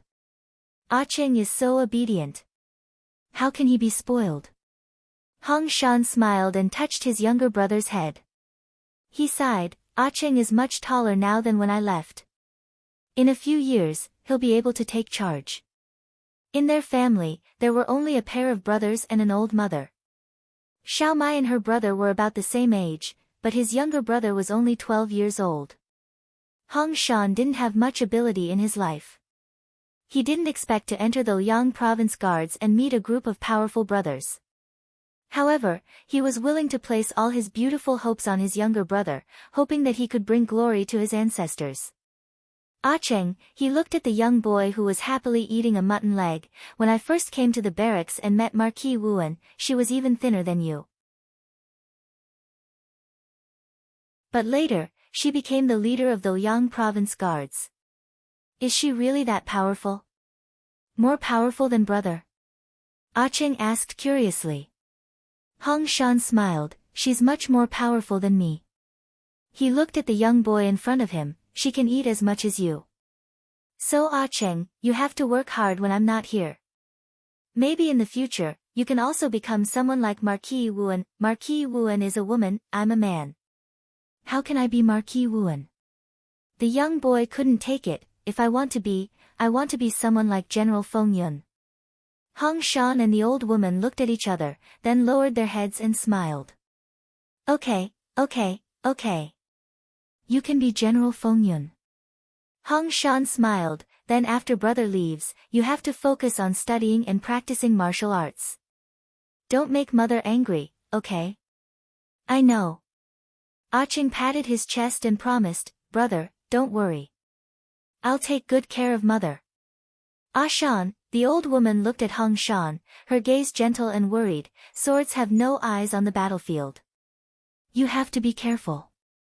Hong Shan pushed a bowl of soup in front of the old woman, "Don't worry, mother. I'll take good care of myself." Capital Martial Arts School. Director Jiang was having a duel with the young master, Jiang Jiao. Both of them used long spears. Curator Jiang used the long spear to perfection back then, but now, his son, Jiang Jiao, had already surpassed him. Just like his name, the long spear was like a flood dragon coming out of the sea.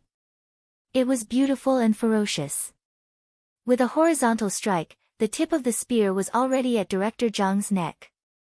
As the red tassels trembled slightly, the crowd burst into cheers. "Good. The young master is amazing." Director Jiang lost. He has to admit that he's old. Although he lost to his son, Director Jiang didn't get angry. Instead, he showed a proud expression. Looking at the tall and straight young man in front of him, he felt a great sense of relief. Back then, Jiang Jiao's fiancée committed suicide for love. Jiang Jiao immediately became a joke and couldn't recover from the setback. He locked himself in his room every day and refused to see anyone. His family and friends came to persuade him, but it was useless. Director Jiang only had this one son. He was angry and heartbroken, but there was nothing he could do. It just so happened that the Yangzhou guards were recruiting new soldiers. He wanted to train this kid's willpower, so he forced Jiang Jiao to join the army. He didn't expect that in less than 2 years, Jiang Jiao would become a new man.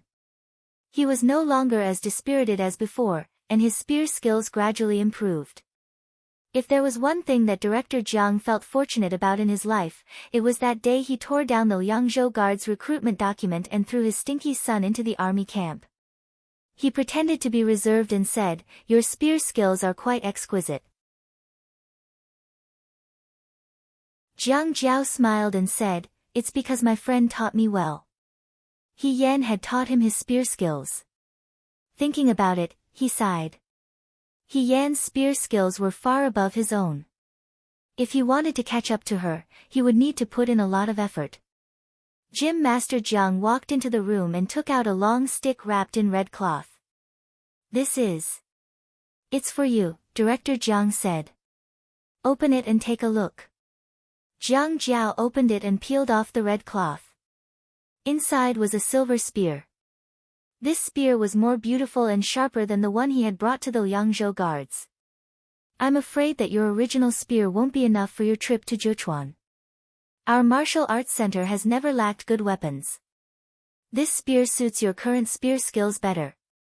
Jiang Jiao casually swung the spear in his hand a few times. He found it to his liking and immediately said happily, "Thank you, father. Since you've taken the martial arts center's good spear, don't disgrace our Jiang family's reputation," Director Jiang said in a low voice. After a moment of silence, he added, "Of course, you have to protect yourself. Remember, come back alive." Jiang Jiao smiled freely and put the spear behind his back. He said straightforwardly, "Of course." The drizzle was weak. The restaurant was next to the river. An old man in a straw raincoat was fishing. He was as strong as a black bear and held a large knife in his hand. He stroked the prayer beads on his chest and looked at the restaurant in front of him with an exceptionally gentle gaze. This place used to be his home. It was also a spring day like this back then. Their house was close to the river, so they could catch a lot of fish in this season. His brothers would throw the fish carelessly into the bamboo baskets. The girls would remove the scales, clean them up, and roast them until they were fragrant. His parents were still alive back then, and the courtyard was bustling with activity every day. The carefree days seemed endless, and he also seemed like he would never grow up. In the blink of an eye, many years had passed. Things remained the same, but people had changed. His original family was long gone. The house that used to be filled with memories had become a wine shop. And he was all alone. He didn't even have anyone to say goodbye to before he left. The woman selling wine enthusiastically called out, "Big brother, do you want a bowl of apricot wine?" Huang Xiong turned his head to look. After a while, he nodded and said, 3 bowls. "Okay," the woman replied with a smile. He placed the knife on the table and waited for the woman to bring 3 bowls of sweet wine. The wine was sweet and refreshing. It wasn't expensive, but it reminded him of his mother's osmanthus wine. Huang Xiong raised his head. Under the eaves outside the window, raindrops fell drop by drop, smashing a small hole in the ground. He looked and looked, then suddenly shook his head and smiled. Actually, it was nothing. Sitting here now was like sitting in his old home. This woman's care could be considered a mother's advice. The sound of the rain outside was like the noise of younger siblings. And this knife, it was a close friend that would accompany him on his journey. The fierce man raised his head and drank the 3 bowls of wine one by one. He put down the money in his hand, got up, and strode away. Only the rain falling under the eaves was neither fast nor slow. It was exceptionally long. Today, the atmosphere in the Lin family in the capital was strangely cold. Mrs. Lin used a handkerchief to wipe her tears. Looking at the person in front of her, she sobbed, "My son, why did you have to run to Ji County? Do you know that there are endless wars there? You don't know martial arts. If you ran into a Yuto, what would you do? Mother only has you as my darling. If something happened to you, what would mother do? That's enough." Lin Mu frowned and said, "What's the point of crying? What if the servants see you like this?" Mrs. Lin didn't give up and pointed her spear at Lin Mu, "You useless thing. Go tell the emperor to let he come back." Why don't you go in his place? You've already lived for so many years. My son is still young. Wu. He's so weak, how can he go to the battlefield? Lin Shuanghe, for the first time, he realized that when his mother cried, there were so many tears. Mother, I asked the emperor myself. I wanted to go. Please don't blame father. Lin Shuanghe said, this is a good time to make a contribution. Our Lin family can't only treat women. If I go and make a contribution, our Lin family will be famous in Dewey. Who cares, Mrs. Lin scolded, our family doesn't lack money. For the first time, Lin Shuanghe felt helpless when it came to women. He looked at his father. Lin Mu frowned slightly and asked, have you really thought it through? That's a battlefield. Father, it's not like I haven't been to a battlefield before. Didn't I already run into a Yuto in Jiang? I was fine. You're worrying too much. My luck has always been good. Nothing will happen. But... Mrs. Lin still wanted to say something, but someone's voice came from behind, Shuanghe, come with me. It was Lin Qingtan. Lin Shuanghe finally found a chance to slip away. He hurriedly said, grandfather is calling for me. He quickly followed Lin Qingtan. When they reached the study, Lin Qingtan turned around and looked into Lin Shuanghe's eyes. He asked, you insist on going to Ji County. Is it because of the plague? Lin Shuanghe was stunned. He then smiled and said, grandfather is wise. Yuto had killed innocent people in Ji County. Corpses were piled up like mountains. When he heard that there was a plague, Lin Shuanghe volunteered to go there to deal with the plague. Have you really thought it through? The battlefield isn't like the capital. It's a place where you can lose your life at any time, Lin Qingtan said. Everyone in the capital knew that the youngest son of the Lin family was quite talented. Unfortunately, the situation was absurd and he couldn't achieve great things. Perhaps even Lin Shuanghe's father, Lin Mu, thought so too. The Lin family's hope for this junior was that he wouldn't cause any trouble for the rest of his life and live a peaceful life. That was enough. Grandfather. The young man who was always smiling showed a serious expression for the first time. If it was a peaceful time, I wouldn't be wrong to specialize in women's medicine. But the situation is urgent and the Lin family is afraid of death. They don't deserve to practice medicine. This trip to Ji County is not only to treat the people who have been infected with the plague. The injured soldiers in the army also need to be treated by military doctors. Although the battlefield is dangerous, grandfather has taught me before. As a doctor, you must have the heart of a living person. You must not have a selfish heart. I am the young master of the Lin family. But first, I am a doctor. Lin Qingtan looked at Lin Shuanghe in front of him. His eyes flashed. After a long time, this old man revealed a gratified smile for the first time. A doctor is benevolent. You already have a benevolent heart. This is very good. Go to Ji County, he said. Dr. Lin, that is also your battlefield.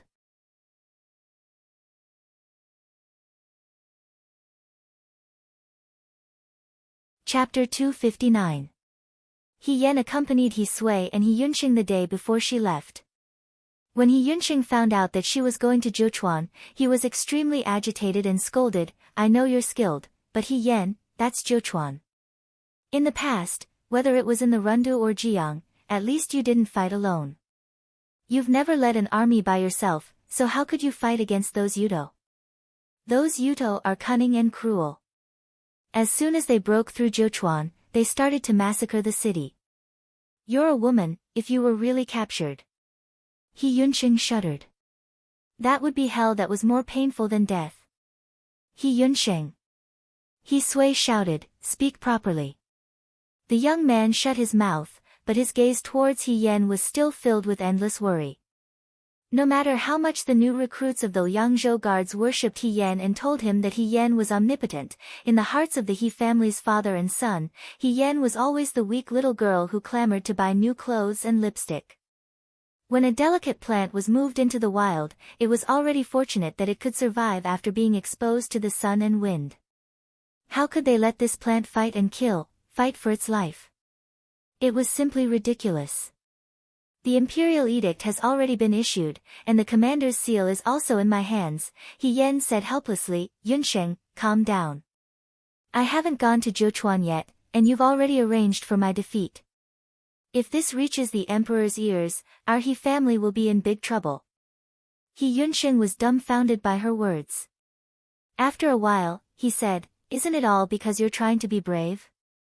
A real man, He Yan teased him, the country is in danger, and it needs people. How can you only think about yourself? The teachers in your academy usually don't teach you like this, right? I don't care so much, the young man gritted his teeth and said, I only care about my family. Besides, if you let me go in your place, I'll go without saying anything. What's wrong with the imperial court? There are so many men, yet they let a woman charge at the front. He Yan smiled. Yunsheng, what are you talking about? Wasn't General Fei Hong, whom you admired in the past, also a woman? She patted the young man's shoulder. I didn't think too much about it, and I didn't think that I should hide behind just because I'm a woman. But because I thought I could go to war, I went. This has nothing to do with men or women. Yan. He Sui looked at her. His eyes were a little red, but he still had to look generous and carefree. Well said. Father thinks so too. You're a child with a mind of your own. Since you took the initiative to go to Zhochuan, you must have a plan in mind. Father won't stop you. Don't listen to Yunsheng's nonsense. Father believes that you can definitely beat those Yudo. As he spoke, he began to choke with sobs. If He Sui wasn't too old and didn't have much talent, He Sui would have picked up his sword and rushed to the battlefield with He Yan. It would be a lie to say that he was relieved. He only had this one daughter, and he raised her like a treasure. Previously, He Yan had secretly gone to the Liangzhou guards, which made him worried for a long time. Now that they were going to face those Yudo with real swords and spears, how could he be relaxed? However, if this was the path that He Yan had decided to take, as her father, the only thing he could do was to help her. Father has wondered before whether our He family would have a general in the future. But I always thought it would be Yunsheng. I didn't expect it to be Yan. He looked at the girl in front of him with emotion. Who would have thought that the arrogant and unrestrained girl who always clamored to buy new rouge would now become a heroine who led an army and personally went to the battlefield to fight against the enemy? He felt proud and sad at the same time. He was proud that He Sui's daughter was so outstanding that no man in the world could compare to her. He was sad because when a girl went to the battlefield, what she had to face was cruelty and darkness that no other girl had ever faced. However, if she wanted to be an eagle in the sky, then she should be allowed to fly in the sky, and not be a kite with the string in her hand. She had her own world, even if that world was far away that he, as her father, couldn't touch. Father believes that your mother will definitely protect you from the heavens, He Sui said. He Yan looked at He Sui. He Sui, this father, was tolerant and magnanimous. Even now, he was completely thinking of her. Even if his heart ached unbearably, he would never show it, and would never pretend to be a tool to tie down his daughter. How fortunate was she that they were her family. Father, don't worry, He Yan held He Sui's hand. His father's hand was broad and rough, and his fingertips were thick with calluses from years of hard work. I'll be back soon after I defeat those Yudo. She paused after each word, as if she was making a promise, I'll definitely be back. The day before they left, He Yan and Xiao Zhu went out in the evening and sat in the carriage to Feng Lulu. Lin Shuanghe had booked the entire Feng Lulu today and invited a few friends to see them off. He was a spendthrift, and this time he was going to follow them to Ji County. He didn't know when he would be able to squander again. When they arrived at Feng Lulu, the waiter downstairs led them upstairs. When they went upstairs, only Lin Shuanghe was there. The table was filled with food and wine, and in the middle of the table was a copper pot. In the pot, mutton was boiling, and the aroma assailed their nostrils. Lin Shuanghe was talking to the beautiful zither player. They didn't know what he said, but the girl kept laughing. "Brother Lin." He Yan called out to him. Lin Shuanghe turned his head and saw He Yan. His eyes lit up, and he walked over and complained, "Why did you guys come so late? I've been here for a while, and I thought you guys wouldn't be coming today." He Yan looked around. "Just the three of us." Just the three of them, and they ordered such a big table. Lin Shuanghe was really a prodigal son. How could that be? I called Yan Nongguang and his wife to come over as well. In any case, we're leaving together tomorrow. Today, I'll treat it as a farewell for everyone, and also for myself. However, Lin Shuanghe waved his fan. "Yan Nongguang, why are you so late? Could it be that you know you're going to the battlefield tomorrow, so you hid at home and cried today?" "Lin Shuanghe, who are you scolding? Who's hiding at home and crying?" As they were talking, someone's voice came from outside. They turned their heads and saw Yan He supporting Xia Qingxiu as they walked in. He glared at Lin Shuanghe. "Who's the coward here? Didn't you invite us here today to build a good relationship with me, so that I can protect you when we get to Ji County, so that you won't be killed by those Yudo?" He sneered. "Don't think I can't tell." He Yan noticed that Xia Qingxiu was being supported by Yan He. He asked with concern, "Miss Qingxiu, what's wrong? Are you feeling unwell?" Although she should be calling Xia Qingxiu Madam Yan, He Yan still preferred to call her Miss Qingxiu. Xia Qingxiu was gentle and patient. It was hard to imagine how she ended up as husband and wife with Yan He, who had such a bad temper. Xia Qingxiu was a little embarrassed. He was about to speak when Yan He interrupted. He wanted to show off, but he didn't want to be too direct. He pretended to be calm and said, "It's nothing. It's just that she's pregnant now, so she should be more careful." "Pregnant?" He Yan was stunned. Lin Shuanghe said excitedly, "Madam Yan is pregnant? Come, let me take a look." He reached out to grab Xia Qingxiu's hand. Yan He slapped his hand away and stood in front of Xia Qingxiu. He said angrily, "What are you doing?" "I'm taking Madam Yan's pulse," Lin Shuanghe said. "I'm the white cloth divine physician, and I specialize in treating women. Let me see how Madam Yan's fetus is." "Get lost," Yan He kicked him. "I've already seen the imperial physician in the palace. She's doing very well. You don't have to worry about her." "Madam Yan, look at him." Lin Shuanghe held his fan tightly and said in a low voice, "You have to take care of him." Xia Qingxiu smiled and shook his head. Yan He's gaze fell on He Yan. He Yan was puzzled. He looked at Xiao Zhu who was sitting at the table and suddenly said proudly, "Xiao Huijin, I'm going to be a father."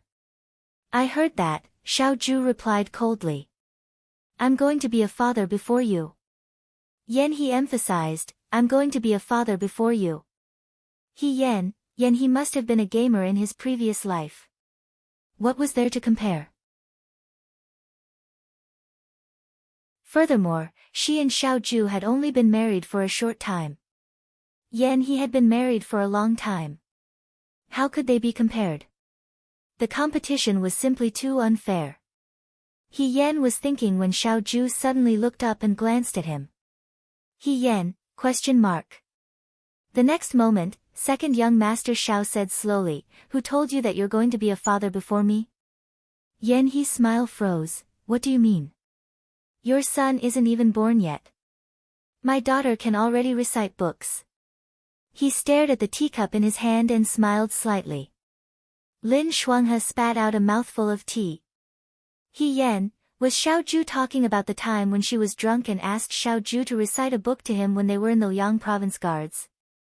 Lin Shuanghe covered his face with his fan and said, yes. Huijin is going to be a father before you. I can testify to this. It's true. My daughter is so obedient. She can recite everything. How is that possible? Yan He panicked when he heard this. He rushed forward and questioned, she can even recite books. Your illegitimate daughter. Xiao Huijin, you actually have an illegitimate daughter. When did this happen?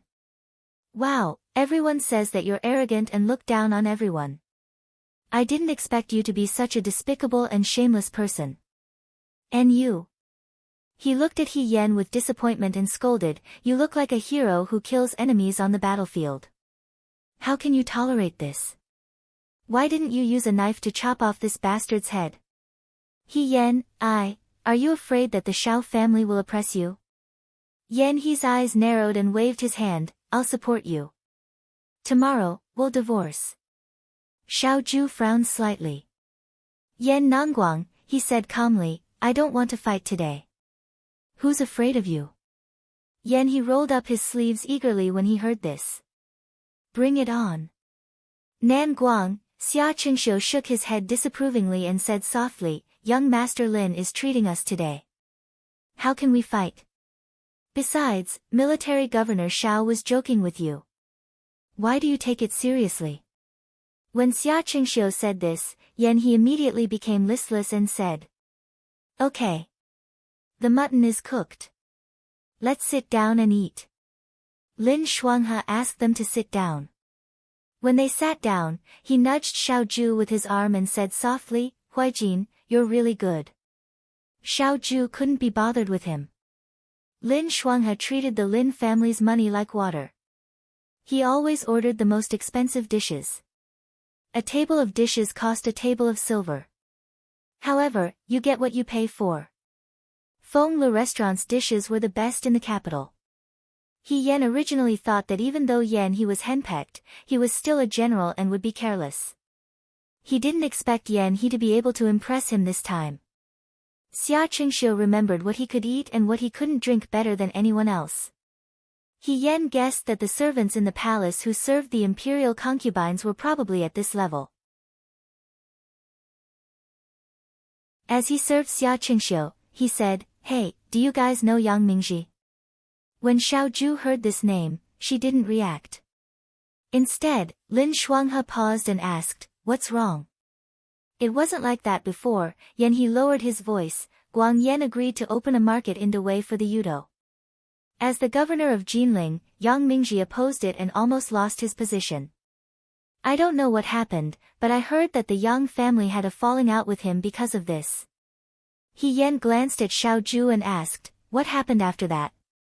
After the emperor ascended the throne, he appreciated his actions. He also saw that when he was in Jinling, he was clean and had outstanding achievements. He wanted to transfer him back to Shuajing, but he was rejected by Yang Mingji. Don't look at me, I don't know why he refused. Yan He shrugged, even though he is in Jinling now, I think that the emperor admires him.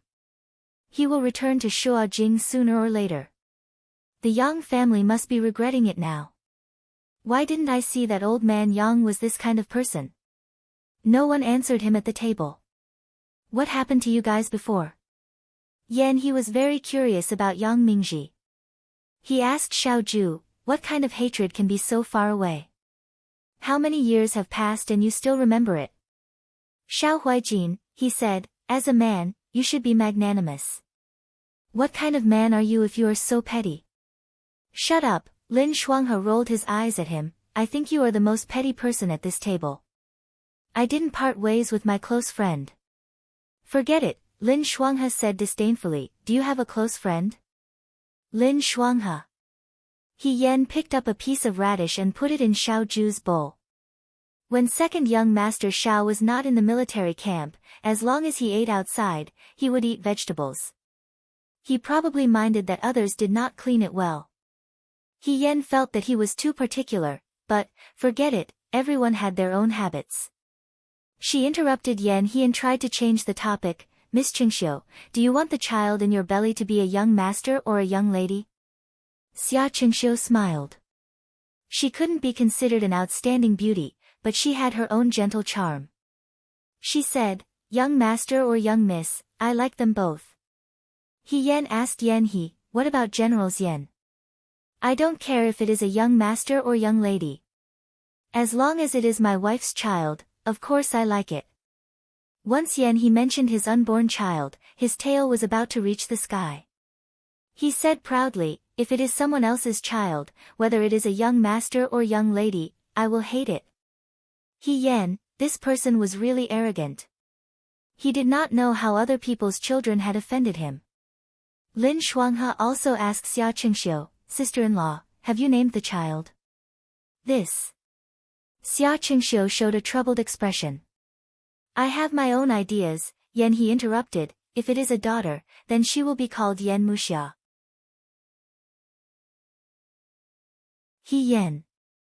Is this the meaning of admiring Miss Qingxiu? I couldn't tell that you didn't know anything about poetry, but now you are quite smart. He said proudly, how is it? Do you think that I am good at naming? Did not know how to respond. He probably did not realize that although it was a good thing that he loved his wife, every time he proudly showed off his love for his wife, he seemed he was exceptionally stupid. You are really good at naming. He was very supportive, then what if it is a boy? He showed a lack of interest, then he will be called General Yan Liang. I hope that when he grows up, he can also be a general as outstanding as his father. What kind of person is this? Lin Shuanghe mocked, even at this time, he still doesn't forget to put gold on his face. Lin Shuanghe. He said angrily, when you go to Ji County, do you still want to live? Yes, Lin Shuanghe cupped his hands, I hope that General Yan will save this young master's worthless life when the time comes. Only then was he satisfied. He bit into a lamb leg and asked, however, Brother Lin, you going to Ji County is really out of my expectations. I thought that even if you were to go to the battlefield, you would go to Yunzi or Zhechuan. If he went to Yunzi, he could go with Xiao Zhu. If he went to Zhechuan, he would be with her. It was not that he was boasting. Speaking of which, Lin Shuanghe's relationship with her or Xiao Zhu was obviously better than He. However, she later understood that there was a plague in Ji County right now. If Lin Shuanghe wanted to go to Ji County, it must be because of the plague. Mimi, Lin Shuanghe had called her sister-in-law a few times before, but in the end, he felt awkward and called her Mimi in the end. He said, I know the abilities of you and Huijin. With me or without me, there is not much difference. General Yan is different. If I am not present, what if he gets injured and there is no godly doctor to treat him? What will happen if the war is delayed? His relations with people are very bad. If those military doctors take the opportunity to poison his medicine, tsk, how tragic. He was furious, Lin Shuanghe, I think that nothing good comes out of your filthy mouth. How could I get injured? This is ridiculous. Let me tell you, in the future, don't beg me to save you. Get lost. He knew that Lin Shuanghe was just spouting nonsense. He looked like a playboy, but in fact, he had a lot of ideas in his mind. How could a man raised by the Shua Jing's Lin family be afraid of death? He raised the cup in her hand. Because they had to set off tomorrow, she did not dare to get drunk today. She only switched to sweet rice wine. She said, Miss Yuxian gave us a jar of bifang wine earlier, but let's not drink it today. After we defeat those Yuto, we will come to Feng Lulu and ask Brother Lin to prepare a table of good dishes for us. Then, we will not waste the wine. For now, let's just make do with this rice wine. Let's hope that we can defeat the enemy and win every battle. Let's hope that we can return victorious. What do you think? Good. Lin Shuanghe was the first to clap. Well said. Xiao Zhu glanced at her and smiled. The 5 cups collided in the air and made a crisp sound. It was like the sound of weapons clashing. It was also like the sound of a horn announcing victory. Cheers.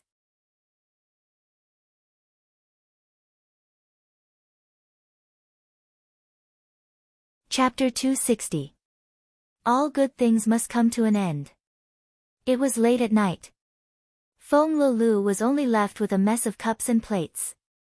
The young people had already dispersed, fighting for the last bit of warmth. In the room, a beautiful woman was folding clothes one by one and putting them into a bundle. A man who walked into the room saw her and snatched it away. "Qingxiu, I told you not to do these things." He pulled her to sit in front of the couch. "You are pregnant now. You should be more careful. What if you get tired?" Qingxiu said, "I am only pregnant. Why do you have to make it sound so serious? You are pregnant and you are not serious." He made a fuss about nothing. "Anyway, there are servants to do these chores. You just have to take care of yourself." Qingxiu was silent. "I just remembered that you did not have time to wear 2 sets of new clothes. This time, I will bring them for you." He rarely returned to the capital these 2 years. Sometimes, he would leave the capital before he could wear the new clothes that Qingxiu prepared for him. "I am going to war. There is no need to dress so nicely." He said without thinking, "There is no need to bring so much." Qingxiu was silent. Her silence made he panic. Every time before he went to war, he was most afraid of Qingxiu's silence. Qingxiu's daughter was gentle and strong. When he was young, he had seen his family members cry for him to stay when he went to war. Even his own mother was like this. However, Qingxiu was never like this. At most, he would be silent like this. However, this silence made him feel even more guilty and pity. As a general, when the country was in trouble, he would not shirk his duty. He had lived until now and was worthy of being the ruler of heaven and earth. The only thing he owed was his wife and children. He hesitated for a moment.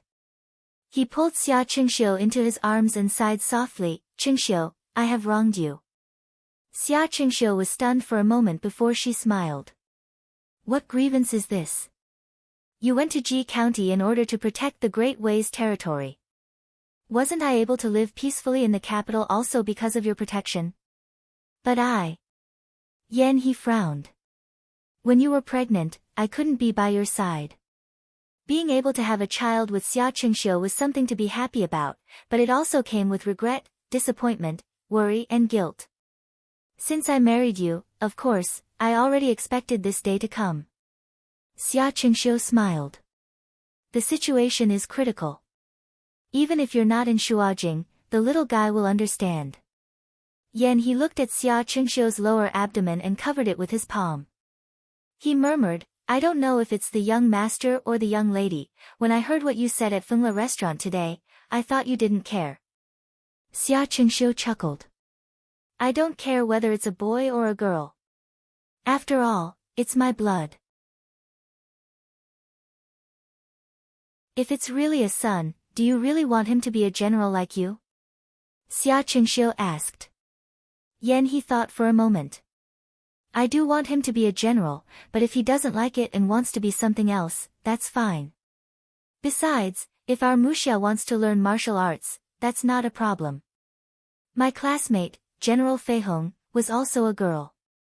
If our Muxia wants to be the second General Feihong, as her father, I will definitely support her. However, I'm much better than the father of the He family. I will definitely teach her everything I know and let her surpass General Feihong." Qingxiu stared at him and nodded. "I understand. You still like the young lady." Seeing that he was exposed, he was not angry. He said, "That's right." Qingxiu couldn't help but laugh. After laughing, he leaned his head on He's shoulder and said softly, "If. I'm saying if, when Muxia is born, it'll be good to have you by her side." He was stunned. Once the war started, no one could say for sure when it would end. Maybe they could make it in time, maybe they couldn't. He held Qingxiu's hand. "I'll try my best. Qingxiu, I also want to see our child being born." The night in Shua City didn't seem to be as cold as before. The heater in the room was removed. He took a bath and went to the bedroom. He saw Xiaoju sitting in front of the table, wiping her sword. She held drinking autumn in her hand. It didn't look like a sword, but more like a rare treasure. It was hard to imagine that such a beautiful sword could be so sharp on the battlefield that it could cut the enemy's golden sword and split the enemy's arrow in half. He used a silk cloth to wipe away the last specks of dust on the tip of the sword. Just as he put the sword back into its scabbard, he saw another sword in front of him. It was accompanied by the laughter of the person beside him. "Military Governor Xiao, help me wipe it too." Xiao Ju glanced at her. He Yan looked at him with a grin. After a moment, he silently took the sword, pulled it out, and really began to help her wipe it. He Yan sat down in front of the table. Qing Lang and Drinking Autumn were two completely different swords. It was reasonable to say that a woman's sword should be light and agile. However, Qing Lang was very heavy. Even if a man held it, it wouldn't be easy. The body of the sword was green and simple. At first glance, it looked very ordinary. However, upon closer inspection, it was very different. It was just like the owner of the sword. He Yan rested his chin on his hand as he looked at the young man in front of him. He had also just taken a bath, and was only wearing a jade-colored inner garment with a casual outer garment. His attire was not very proper. He was originally a lazy beauty, but he had to meticulously wipe his sword. Thus, there was a bit of austere coldness mixed together, and it made people unable to move their eyes away. Xiao Ju noticed He Yan's gaze and asked, "What are you looking at?" "I'm thinking." He Yan didn't hide anything. "Your face is indeed worthy of the title, Jade Face Commander." For a general to look like this, it was an insult to the other generals. Xiao Ju's mouth twitched. It was very strange. He didn't like others to talk about his appearance. Judging a person by appearance was a superficial thing. However, whenever He Yan directly praised his appearance, he didn't feel disgusted. In fact, he even enjoyed it. Sometimes, Xiao Ju would reflect on himself and wonder if he had become superficial. That was why he was happy. He Yan waited for him to finish wiping the sword. Then, he put the sword back into the scabbard and stood up to hang the two swords on the wall. As soon as Xiao Ju finished hanging the swords, he was hugged from behind. He Yan loved hugging him like this. It was like a child clinging to an adult. Perhaps it was because she was too short, or perhaps it wasn't because He Yan was short, but because Xiao Ju was too tall. In any case, every time she hugged Xiao Ju's waist, her expression would be filled with pure happiness. This happiness would make people feel warm in their hearts. "Heroine," the young man stood motionless. His voice carried a hint of mockery. "Are you going to strangle me to death?" Her disapproving voice came from behind. "I haven't even used my strength yet." "Military Governor Xiao, why are you so weak?" Then, she reached out and touched his waist. "Xiao Ju." He Yan. He Yan touched the sachet on his waist and pulled it over. She held it in her hand and said, "Xiao Ju, is this how you advertise my needlework?" Xiao Ju turned around and looked at the sachet in her hand. She raised her eyebrows slightly. "That seems to be mine." He Yan was speechless. She didn't notice it at first. However, when she left today, Lin Shuanghe said to her, "Sister He, what's with that ugly sachet on Huijin? He's the second son of a Shao family. It's really unsightly for him to wear such an ugly accessory. Since you're his wife, you should pay attention to it occasionally." He Yan paid attention to it. It was fine if she didn't, but once she did, she felt both angry and amused. Previously, Bai Rongwei had given Xiao Ju a protective talisman. The protective talisman was placed in a sachet. At that time, out of some secret thoughts, He Yan had embroidered a moon in the sachet. To be honest, the moon was not very beautiful. However, it was still a token of her goodwill. Now, it seemed that Xiao Ju had discovered the secret. However, even if she discovered it, why did she flip the sachet upside down and show the embroidered side? Anyone who saw it would only think that it was an ugly sachet. "You didn't tell them that I embroidered it, right?" He Yan asked nervously. "It's so ugly." "I definitely didn't embroider it." Xiao Zhu laughed. Oh, I only told them that it was my wife who embroidered it. He Yan's heart turned to ashes. She returned the sachet to Xiao Zhu. It's fine. You've already embarrassed yourself. However, don't you think that it's ugly when you wear it? This was like the elegant Prince Lin Shuanghe holding an iron hoe as a decoration. Ugliness was secondary. The main thing was that it didn't match. Is it? Xiao Zhu fastened the sachet to the button of her outer garment. I think it's not bad. He Yan thought to himself, could it be that being blind is contagious? He turned around and looked at He Yan. When we arrived at Yunzi, when I saw it, it felt like I was looking at you. He Yan. Are you trying to say that I'm ugly? He was stunned for a moment. Then, he laughed and said leisurely, your way of thinking is always different from ordinary people. He Yan also laughed. How was she different from ordinary people? It was just that she didn't want to make the atmosphere sad. People were always especially vulnerable and sad when they were about to leave. However, she didn't want to. If she knew that her goal was in front of her and she knew where she was going, then she would take big steps forward and walk forward confidently. The so-called weakness was the other side of the armor. Xiao Zhu, can you promise me something? She asked. What is it? Zhouchuan and Yunzi are not in the same direction. When the war starts, it will take time for news to reach each other. I used to be alone and didn't have any worries. However, you and I are husband and wife now. I want you to promise me that if there's news, no matter what it is, you will do what you have to do. Don't affect the overall situation and don't stop. She looked at the man in front of her. Continue to walk forward. No one could guarantee the outcome of the war. This was the first time she was going to war with her sweetheart. A person couldn't be distracted. When a general was on the battlefield, all his energy could only be used on the battlefield in front of him and the enemy. Every time he was distracted, it was a big taboo. At that time, the so-called husband, son, father, these titles all had to be cast aside. On the battlefield, if it wasn't a soldier, then it was a general. That was all. Of course, she was the same. This sentence also applies to me, He Yan said. No matter what I encounter, no matter what I hear, I will lead my troops forward. I won't retreat or stop for anything. The girl's eyes were bright and seemed to be a little apologetic. She hesitated for a moment. You might think that I'm very heartless, I promise you, Xiao Zhu interrupted her. He Yan was stunned. Xiao Zhu said, you also have to promise me one thing. What is it? He leaned over slightly and gently kissed He Yan's forehead. Come back alive.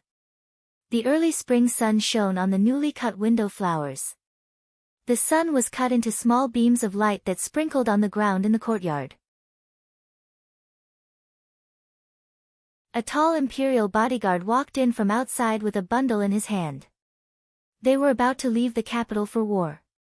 The original, imperial bodyguard, should also return to the Nine Flags camp and follow them to Yunzi. A petite figure was sweeping the courtyard. Qi Wu stood behind the girl. He hesitated for a moment, not knowing if he should call out to her. Logically speaking, he had stayed at the He family for a period of time. Although he didn't do much and did almost nothing to help He Yan's personal maid, Qing Mei, had a good relationship with him. At one point, Qi Wu even thought that he had a pretty good relationship with Qing Mei. After all, this was the first time in his life that he had been ordered around by a woman. Perhaps it was because of Qing Mei's matter-of-fact attitude that even he was affected. After a long time, Qi Wu also began to think that this was how it should be. However, after He Yan married into a Xiao family, Qing Mei avoided him as soon as she saw him, as if he was the god of plague. Qi Wu was very puzzled, but it wasn't good for him to drag a little girl to ask for an explanation. In addition, there were too many things that happened after that, so he didn't see Qing Mei many times. However, after leaving today, he probably wouldn't see this little servant girl for a long time. Chi Wu hesitated whether he should go forward to greet her as a farewell. Before he could decide, Qing Mei turned her head. When she saw Chi Wu, she was surprised and said, "Imperial bodyguard Chi Wu? Oh. I'm leaving." Chi Wu scratched his head, "I just happened to pass by." After saying this, he didn't know what else to say and planned to turn and leave. "Wait." Qing Mei called out to him. She took a cloth bag from the stone table next to her and stuffed it into Chi Wu's arms. "You came at the right time.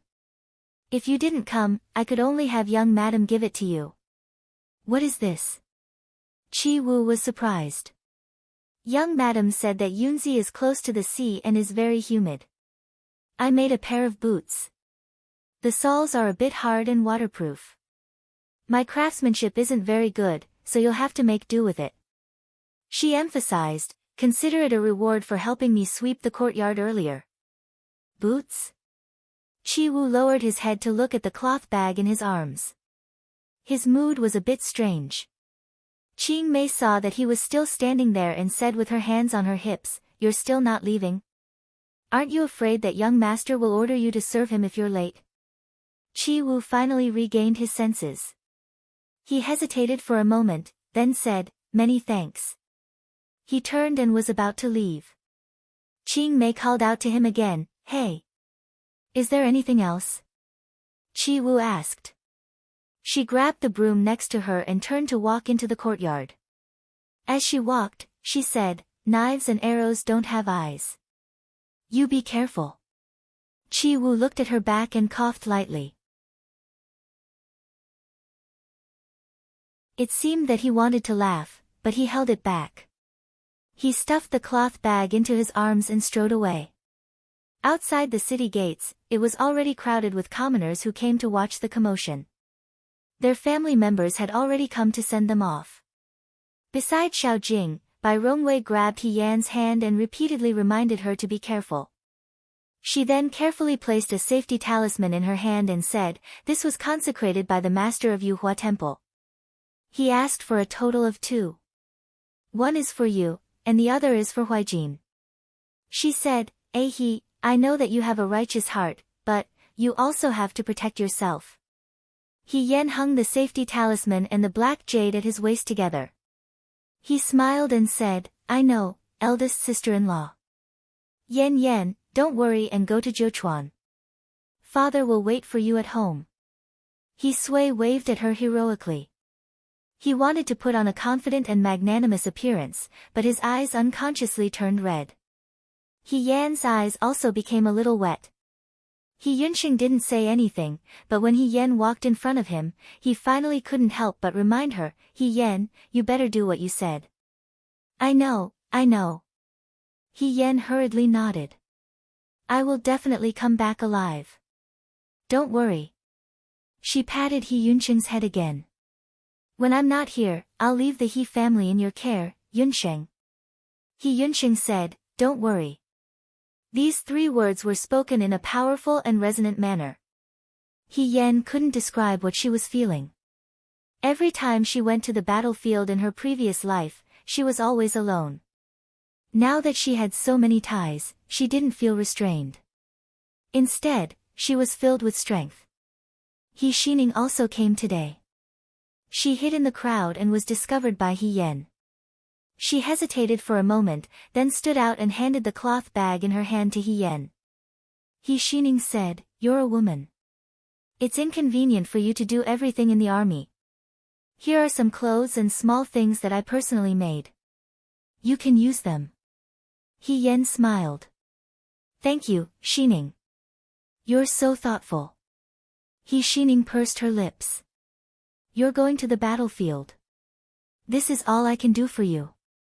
She called out softly, "Sister, you must come back safe and sound." He Yan winked at her. "Don't worry. When I come back, I'll use my military merits to exchange for rewards. I'll buy you the most beautiful jewelry." He Xining was amused by her words. On the other side, Yan He urged at the city gate. "Marquis Wuan, what are you waiting for? Let's go." I'm coming. He Yan said as he walked over and got on his horse. Xiao Ju was beside him. She was dressed in martial attire and had a long sword at her waist. She rode beside him. Xia Qingxiu was supported by a maid. He watched as the soldiers and horses left the city.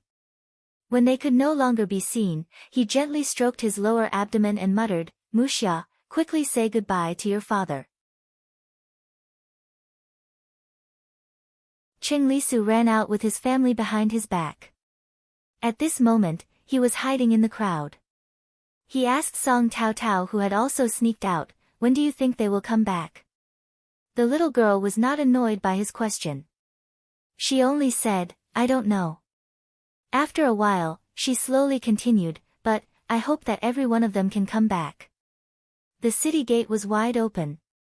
Under the sunlight, the wind caused the grass and trees to sway slightly. The soldiers and horses moved forward, like a winding dragon, fearlessly rushing to the battlefield. The banners fluttered in the wind.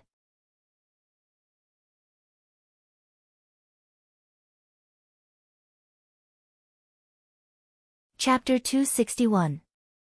It was almost the Qingming festival, and it had been raining for days. The rain in the capital had washed the ground clean, and everywhere was lush with life.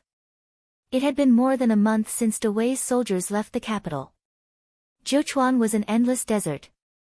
Lady He, the young deputy general, walked into the tent and said to the female official who was drawing on the ground, "I have already instructed them to reduce the number of camps." He Yan smiled, "Thank you."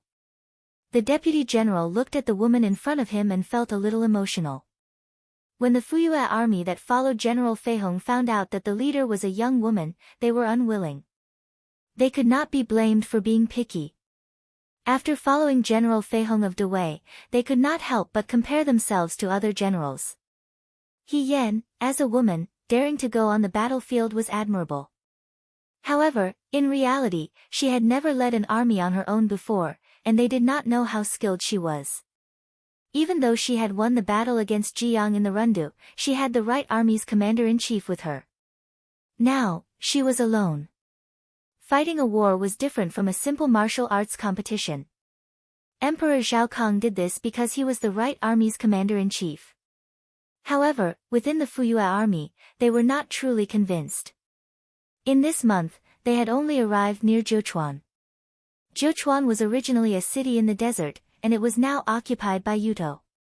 When He Yan arrived at Jiuquan, she was not in a hurry to attack. Instead, she set up camp near Jiuquan.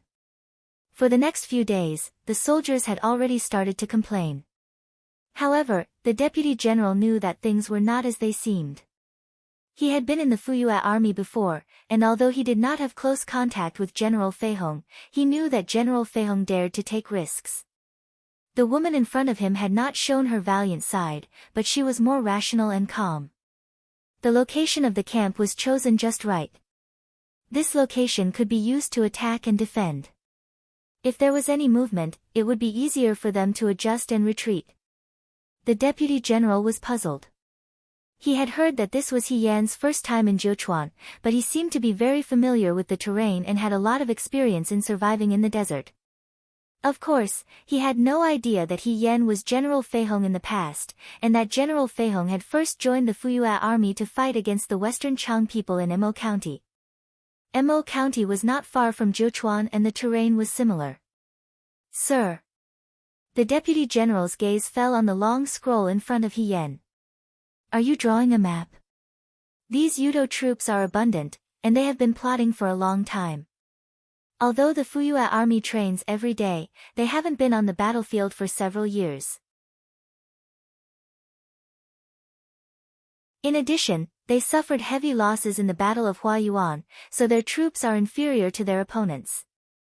I can't rashly attack and disregard the lives of these soldiers. Before this, know yourself and know your enemy, and you will never be defeated. Every day, she asked Shi Tu, Wang Ba, and the others to scout around Jiuquan city from afar. They didn't have to go too close, and after they were familiar with the terrain, she would go deeper. After a few days, she finally drew a complete map. With this map, the Fuyua army, which was originally inferior to the Yudo in terms of numbers, would be able to unleash their full potential. However, Hien sighed in her heart. She knew that the Yudo had rested for many years and would definitely have abundant military equipment. However, when she arrived in Jiuquan, she realized that the Yudo's troops were much stronger than she had imagined. If it was only Jiuquan, it would be fine. If the other 3 places were also like this battle for the Dawei would be really difficult. For so many years, Emperor Wen Xian valued the civil and despised the military. The Dawei's troops had stagnated, and the Yudo had gained the upper hand. It seemed that the Huayuan, Rundu, and even Jiang were all just a pretense. The Yudo didn't show their true military strength. Their goal was to make them lower their guard. That made sense. If it wasn't for that, how could these 4 cities have fallen so quickly?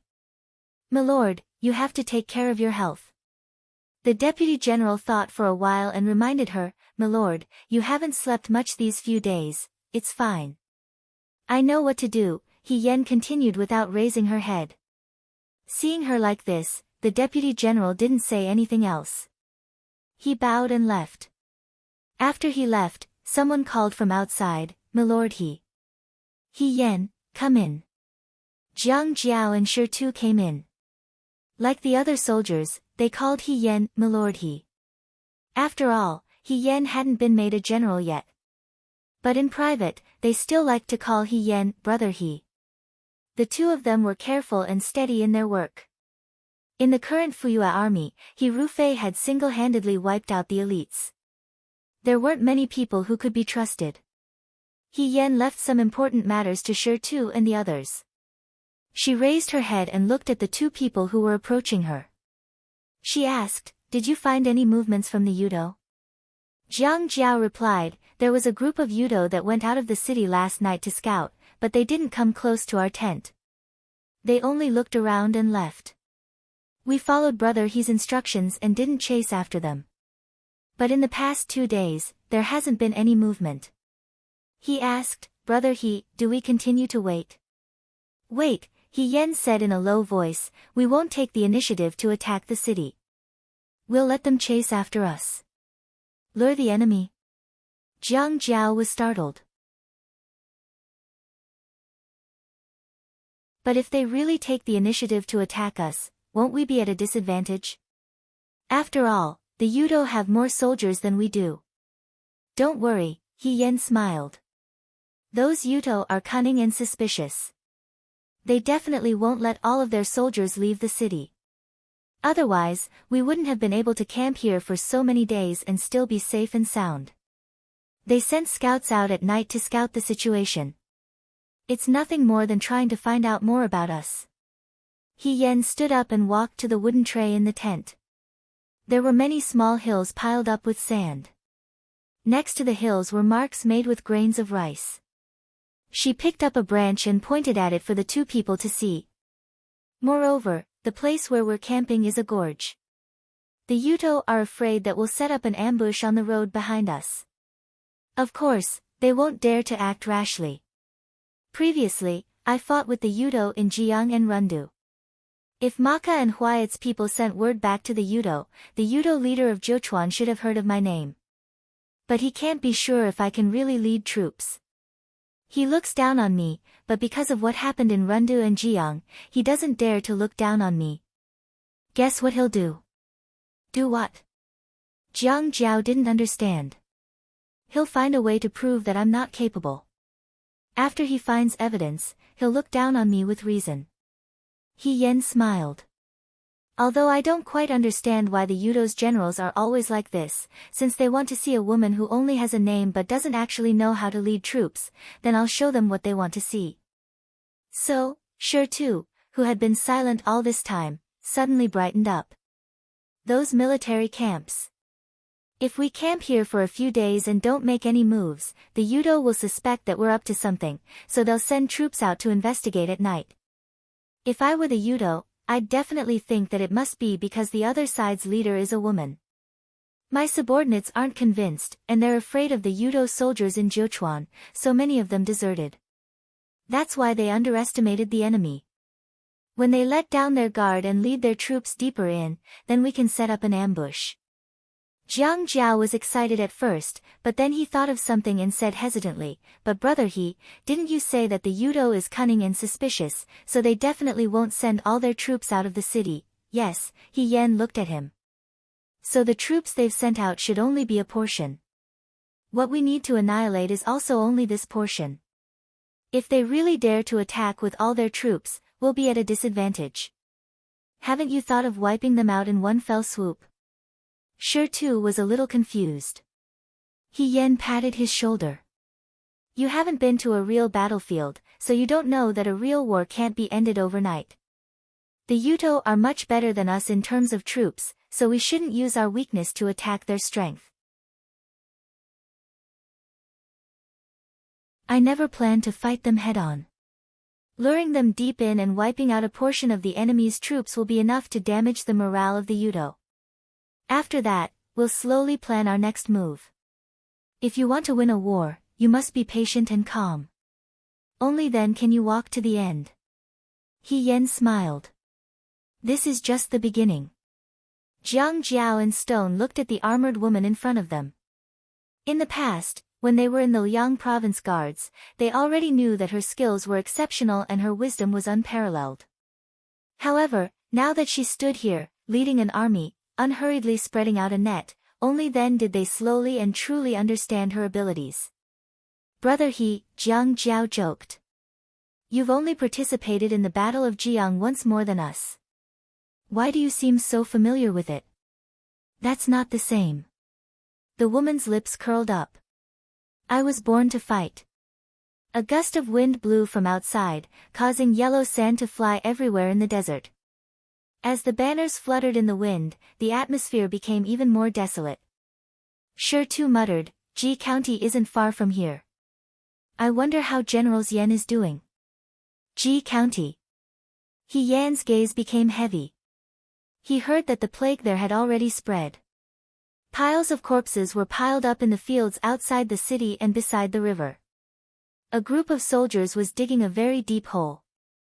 Looking inside, one could see corpses wrapped in white cloth. They were already emitting a rotten smell. At first glance, it looked like hell on earth.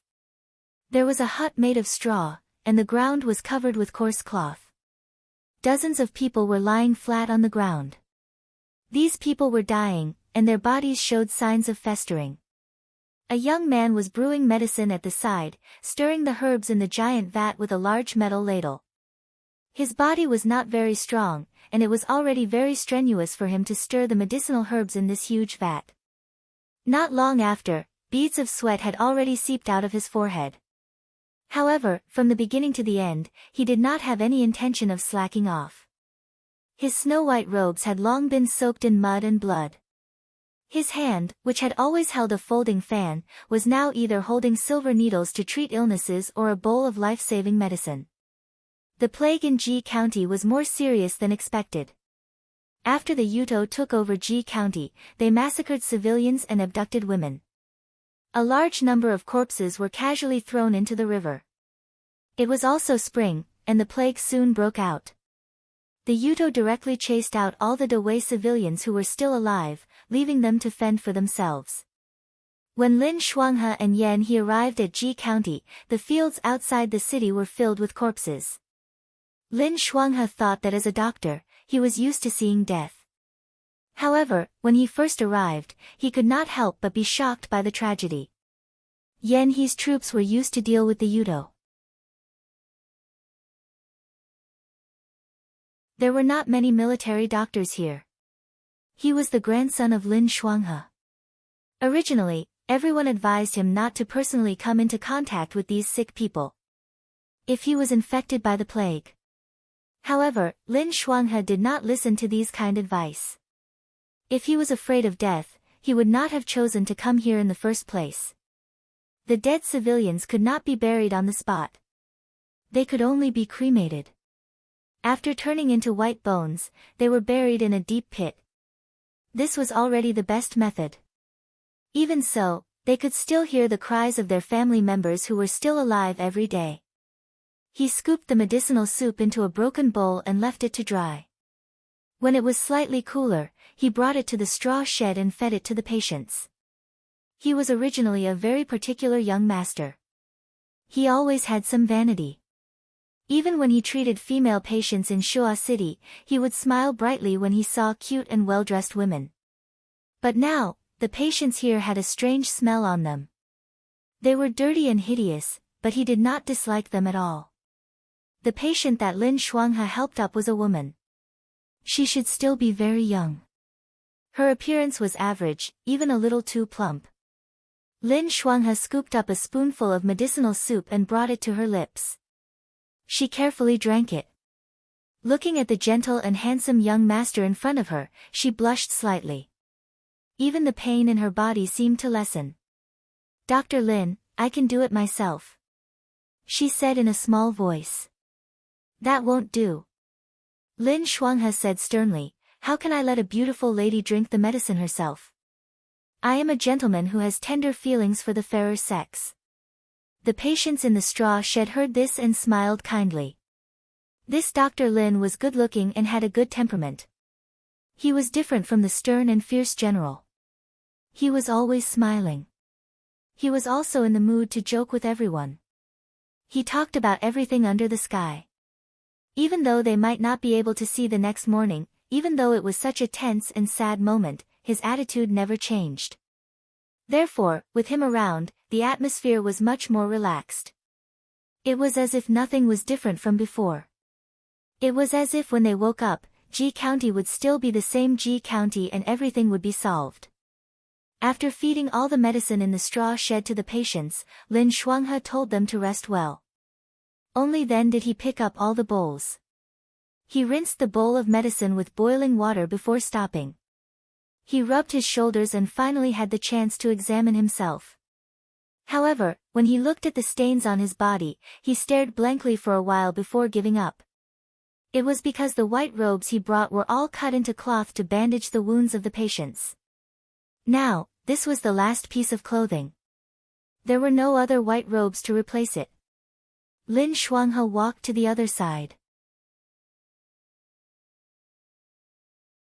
The soldiers that Yan he brought had fought with the Yudo a few times. There were victories and defeats. The terrain outside Ji County City was complicated. The Yudo were in the city and it was easy to defend.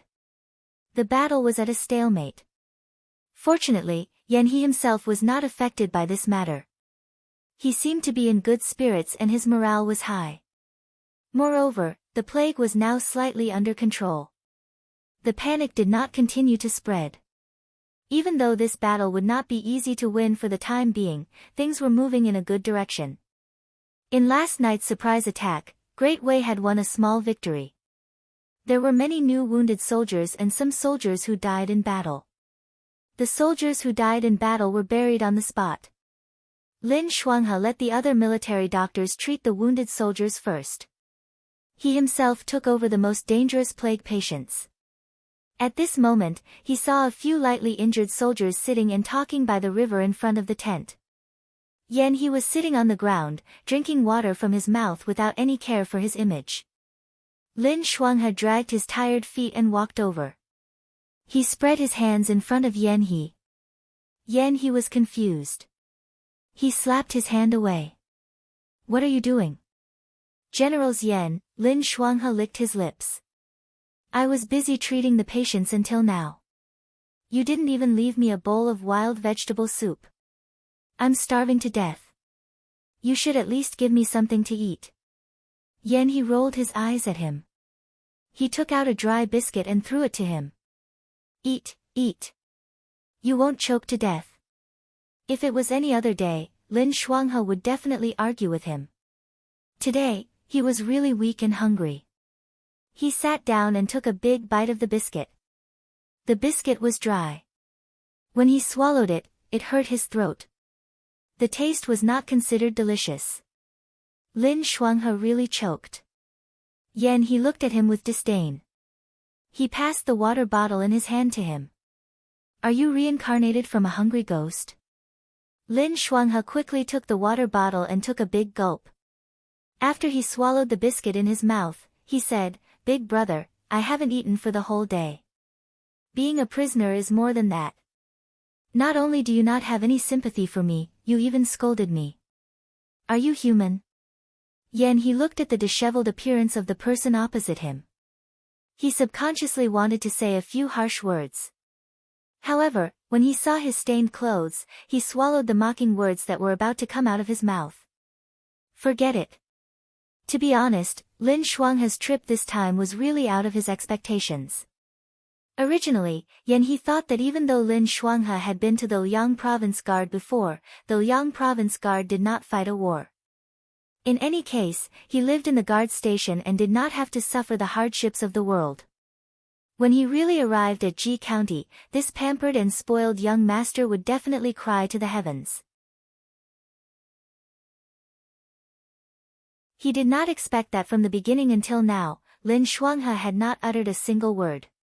Even though he did not draw his sword and soak in blood with those Yudo at the very front, taking care of those injured soldiers and comforting the civilians who were frightened by the plague was not an easy task. Moreover, it was very dangerous. He snorted and did not reply. Lin Shuanghe took a few more bites of the biscuit and drank some water. The food and drink filled his stomach a little. He did not feel as uncomfortable and became spirited again. He looked at Yan Nangguang and said, "Yan Nangguang, I can be considered to have suffered greatly here. When we return to Shuo capital, you must truthfully report my contributions here to the emperor. In any case, I was given an official position. When have I ever suffered so much in my life? What kind of biscuit is, if it was me in the past, even my family's dog would not eat it." This person began to speak nonsense after coming back to life. He laughed coldly, "No one here is forcing you to eat it. Furthermore, I have not seen you suffer much. What time is it now, yet you still have the mood to joke around with women? Lin Shuanghe, you really can't change your habit of womanizing wherever you go. Don't speak as if you are full of righteousness." Lin Shuanghe scolded him, "You have a wife and a child, but I am still single. How do I know which girl is destined to be with me? Naturally, I have to try. You have already hung yourself to death on a tree, yet you are jealous of others picking flowers and smelling grass. Are you crazy?" When he heard this, he was about to retort when a soldier passing by said in surprise, "Generals Yan, you have a child?" He glared at Lin Shuanghe. Lin Shuanghe coughed softly. Xia Qingxiu's pregnancy had not been announced to the public yet. However, now that someone had heard it, there was no reason for him to deny it. He said, "He is not born yet. He is in my wife's womb." The soldier looked to be in his 30s. His face was dark and he had a simple and honest appearance. Hearing this, he also sat down and scratched his head. "That's good. When the general returns from this battle, you'll be able to see the child. Just like me in the past." "You?" he asked, "You have a child?" "Nonsense," Lin Shuanghe could not help but say, "Do you think you are the only one in the world who can be a father?" The man scratched his head and smiled, "Yes, there are two. The older one is 3 years old, and the younger one is just 1 month old. When I returned this time, I wanted to accompany my wife for a few more days, but I didn't expect the Yuto to come. I told my wife that when I return after the war and get my salary, I will make a silver necklace for my younger son. As for my older daughter, when I left, she cried so much that my heart was broken." He had never been an approachable person. Because of his noble background and arrogant temperament, even when he interacted with his subordinates, he would always be a little arrogant. Today, because this man was also his father, it was rare for him to say a few more words. He asked, "Do you have a deep relationship with your daughter? You have been living in the military camp, and you don't go home often, right? How can she still be close to you?" Lin Shuanghe was puzzled. "Are you seeking the experience of your predecessors for the trouble you may encounter in the future?" He scolded him, "Shut up." Then, he looked at the man in front of him, "Tell me quickly." "This. I don't know either." The man was a little confused. it's true that I don't go home often, but every time I go home, I remember to bring her favorite malt candy, buy her beautiful cloth, and ask my wife to make new clothes for her. General Yen, you don't have to worry. People say that daughters are all biological fathers. If your wife gives birth to a daughter, she will definitely be very close to you, General Yen. He was elated by his words, but then, his expression became serious. What if it's a son? Isn't that better? The man said, the general can bring the young master with him. Father and son don't have to be separated on the battlefield.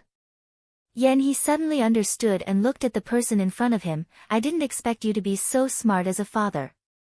Lin Shuanghe was speechless when he heard this. After the man was praised by his superior, he laughed foolishly for a while. Suddenly, he became silent again. After a while, he sighed and said, when my daughter left, she kept hugging my leg. I know that she was afraid that I would die on the battlefield. If, he looked at the sky far away, I can go back alive, I will definitely buy her favorite candy cake. He was stunned for a while. After a while, he also looked into the distance. The sky was dyed red by the setting sun. The setting sun was like blood, and the field was gentle and silent. Don't worry, he said, she will definitely eat the candy cake you bought.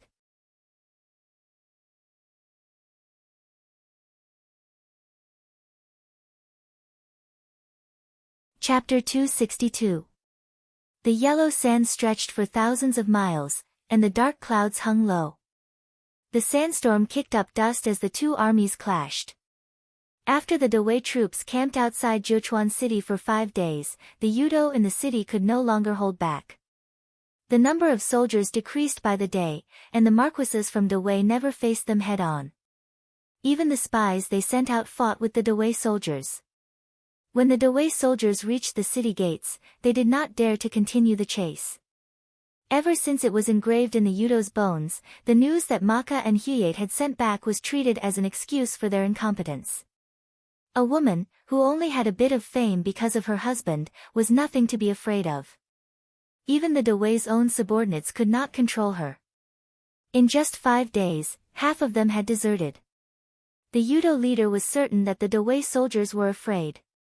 That night, he ordered his elite troops to chase after the remaining Dawei troops.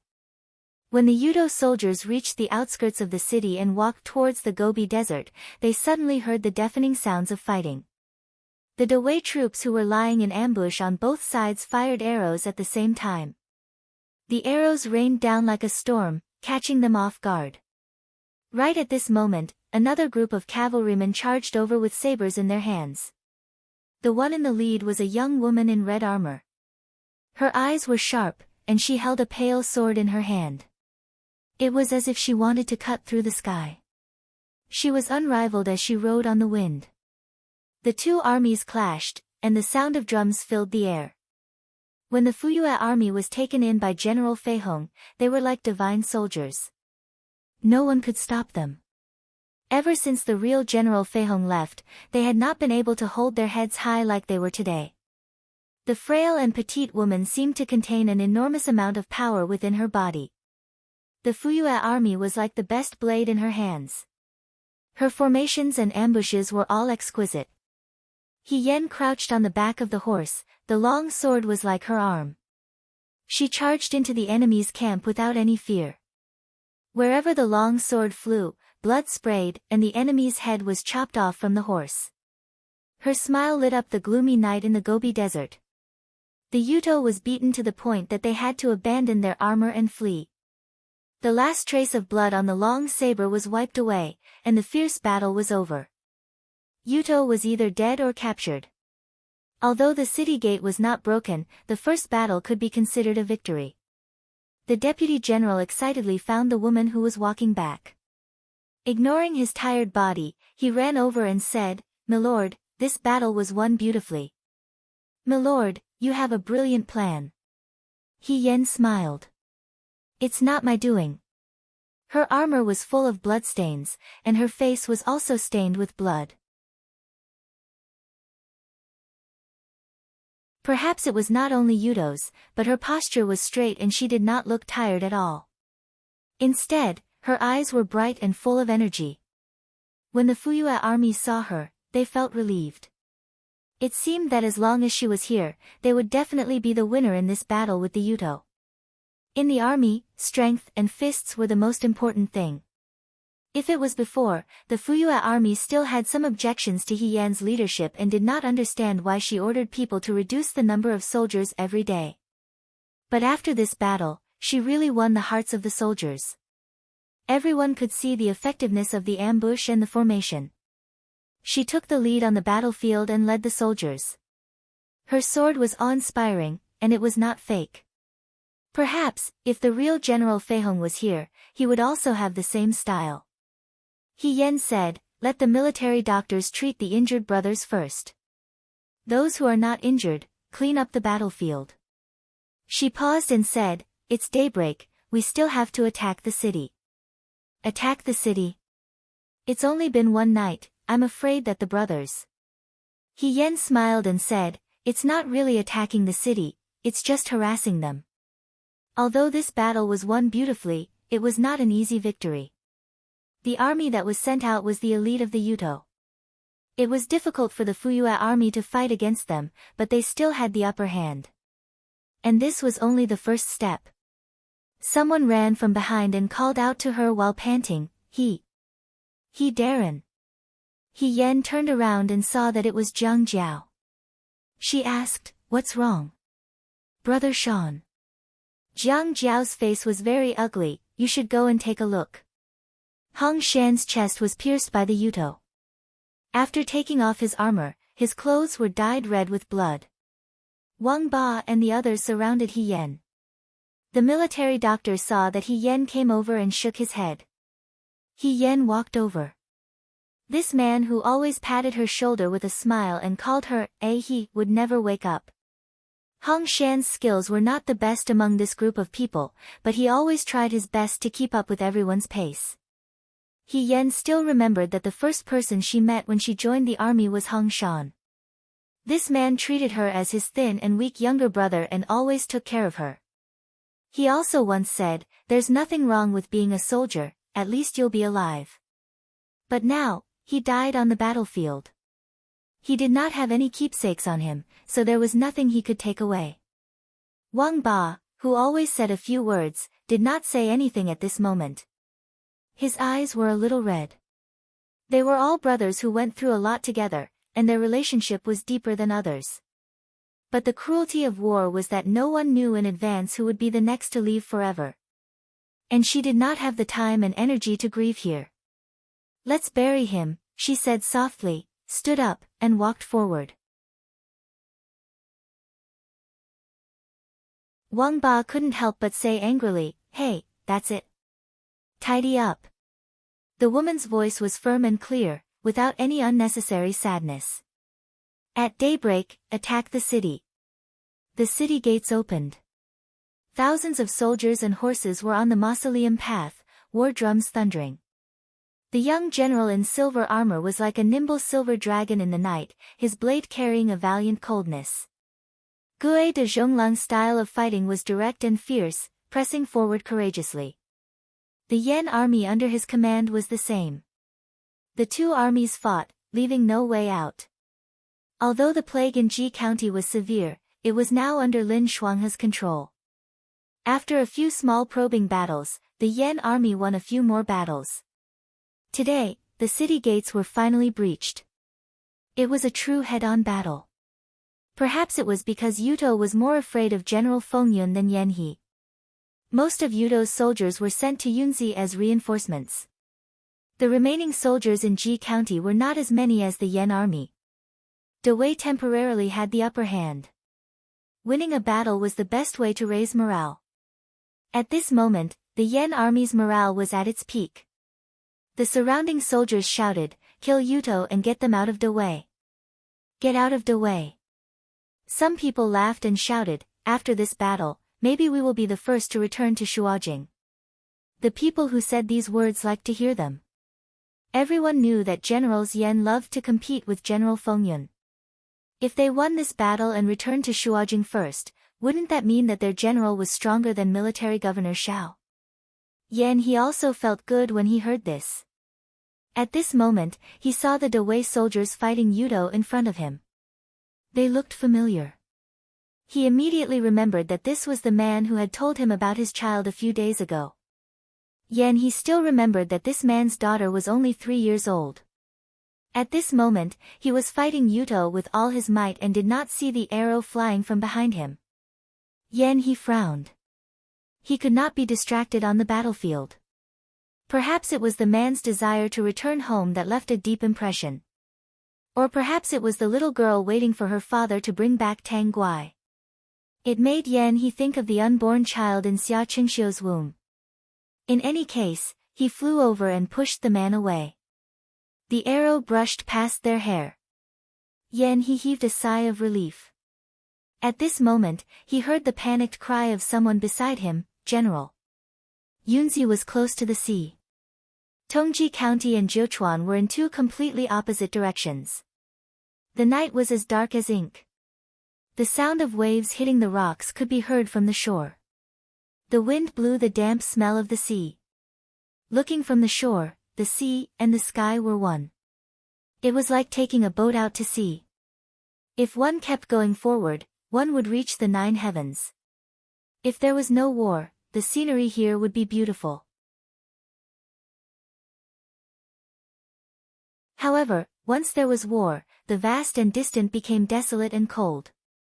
Torches could be seen in the tent. A young man in black armor was looking at the map on the sand table in deep thought. Someone walked in from outside and said, "Young master, the people you ordered to pass by the city gate with the rice loads have been arranged." Xiao Ju nodded. Good. Dawei had 2 famous generals. In the eyes of the Yudo, General Feihong was no longer around. The only one left who was difficult to deal with was General Fengyun. Therefore, Yunzi had the most Yudo soldiers. However, after Xiao Ju led the southern prefecture soldiers to Yunzi, the Yudo did not fight him head-on. Perhaps it was because in the past few years, the Yudo had suffered a lot at the hands of Xiao Ju. Or perhaps they had credited Xiao Ju for the victory of Dawei in the battle between the Rundu and Jiang. This time, they would not act rashly. Therefore, the city gate was closed and they vowed not to leave the city. Fei Nu looked at the young man sitting in front of the table. "Young master, these Yudo have been unwilling to make a move because they want to wear down the southern prefecture soldiers. Although the southern prefecture soldiers and the 9 Flags Battalion soldiers will not be afraid because of this, they will not have enough food as time goes by. This was the most important thing to consider. That's what they're planning." Xiao Ju said. However, he twitched the corner of his mouth and his eyes were cold. The Yudo arrived at Yunzi before the southern prefecture soldiers. Even if there is food in the city, they have more people. The food in the city will not last long. They want to wear us down. The young man's smile was mocking. They will wear us down. The Yudo wanted to wait until the southern prefecture soldiers were starving and had low morale before they attacked. However, as time went by, the southern prefecture soldiers would not be the only ones worn down. The Yudo soldiers would also face the same predicament. So, young master purposely let them carry the rice through the city gate for the Yudo to see. Let them know that Dawei has enough food. Let's see how long they can last. Fei Nu lowered his head and said, "Young master is wise." Xiao Ju put down the short stick that he used to point out the map and walked out of the tent. There was no moon outside. The patrolling soldiers walked around with torches in their hands. There were also soldiers who sat together and ate their rations. When they saw Xiao Ju, they greeted him politely. The southern prefecture soldiers and the 9 Flags Battalion were brought up by Xiao Ju. Especially the 9 Flags Battalion. It was different from the Yangzhou Guards and the Fuyue Army. The soldiers were not too close to their superiors. It was not that they were cold-hearted. It was because the right army commander had a cold personality and was very strict about military discipline. The women only saw the good looks of the jade-faced army commander, but the people in the barracks knew that under his good looks was the heart of the king of hell. As a result, the southern mansion army didn't even hear a single joke. Xiao Ju walked past the tent. A soldier poked Chi Wu who was beside him and whispered, "Chi Wu, what is that hanging on the army commander's waist? Is it a sachet? Why is there such an ugly thing hanging on his waist?" Chi Wu was speechless. In any case, Xiao Ju was one of the most handsome men in the Great Way. Even if he was wearing armor, he would still be able to wear it in a particularly heroic and elegant manner. However, this time, when he was deployed, the accessory on his waist had become a fragrant sachet. It was unknown what it was embroidered with, but this thing was really too conspicuous, making it difficult for people to ignore. The soldiers did not dare to ask. Finally, a brave soldier could not hold himself back and asked Xiao Ju's personal subordinate, Chi Wu. "That's right. Chi Wu, what is that?" Someone else asked, "I see that the army commander keeps it on his body every day.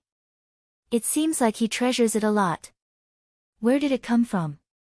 Chi Wu waved his hand, "That was embroidered by the young mistress for the young master."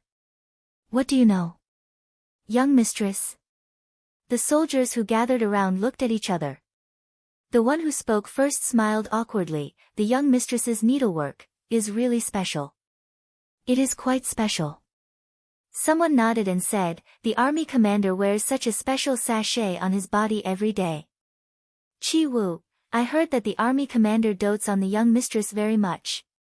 Is that true?" "That's impossible. When have you seen the army commander dote on anyone? Can you imagine?" "I can't." Chi Wu was annoyed by the questions. He stood up and pointed at them as he lectured, "Do your night duty properly. What are you thinking about every day? Do you have a wife? Why are you so concerned about others? Be careful that the young master will punish you if he hears this." When he stood up, someone saw the boots on his feet and asked curiously, Chi Wu, your boots are quite special. Why is there a flower embroidered on it?" What? There's no flower." "Wow, there's really a flower. This must be embroidered by a lady. Chi Wu, when did you have a sweetheart? Why didn't you tell us? You're not loyal enough." "What sweetheart?" Chi Wu's face turned red. He scolded, "Don't talk nonsense." He turned and left. Xiao Ju walked to the shore.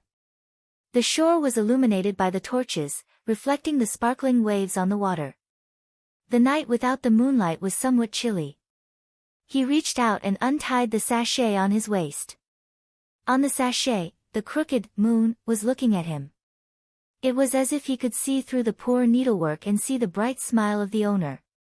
The young man stared at the sachet in his hand, the corners of his mouth slightly curved. Zhouchuan and Yunzi were too far away. It would take a long time for the news to reach here. He didn't know how her situation was, but she should be able to handle it. He raised his eyes to look at the horizon. The sea was endless. Only the sound of the waves could be heard. It was like the ravings of a lover's dream, scattered little by little in the night of the battlefield. Shua Jing. The wind in the night blew open the window that was not closed properly. The paper on the table rustled in the wind. The person on the bed opened her eyes. She lit the lamp and got out of bed. She walked to the window and looked at the night sky. The capital was quiet. There was not the slightest bit of panic about the war. It was hard to imagine what the soldiers were doing on the battlefield thousands of li away. Behind her, a maid's sleepy voice sounded, "Madam, why are you up?"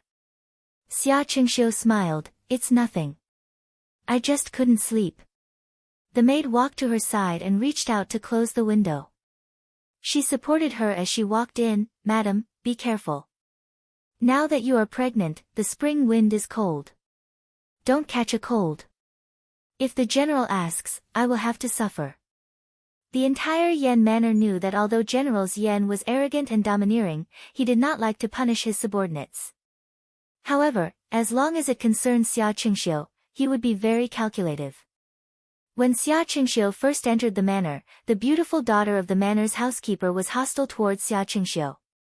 She secretly provoked him. When General Yan found out, he chased her and her family out of the manor. He did not give them any face.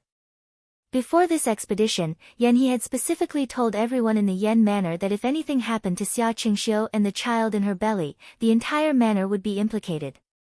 General Yan was a man of his word. Of course, the servants were always worried about Xia Qingxiu, afraid that something would happen. Xia Qingxiu could not help but laugh when he thought of how worried he was. He said, "It's not that exaggerated. I have people looking after me in the manor. The doctor comes to check my pulse every day. I'm not that delicate." The servant girl smiled and said, "The general is also worried about madam." Xia Qingxiu lowered her head and looked at her lower abdomen. She reached out and touched it. She couldn't feel anything, but strangely, she felt as if she could sense the joy of the little guy inside her through the touch of her blood vessels.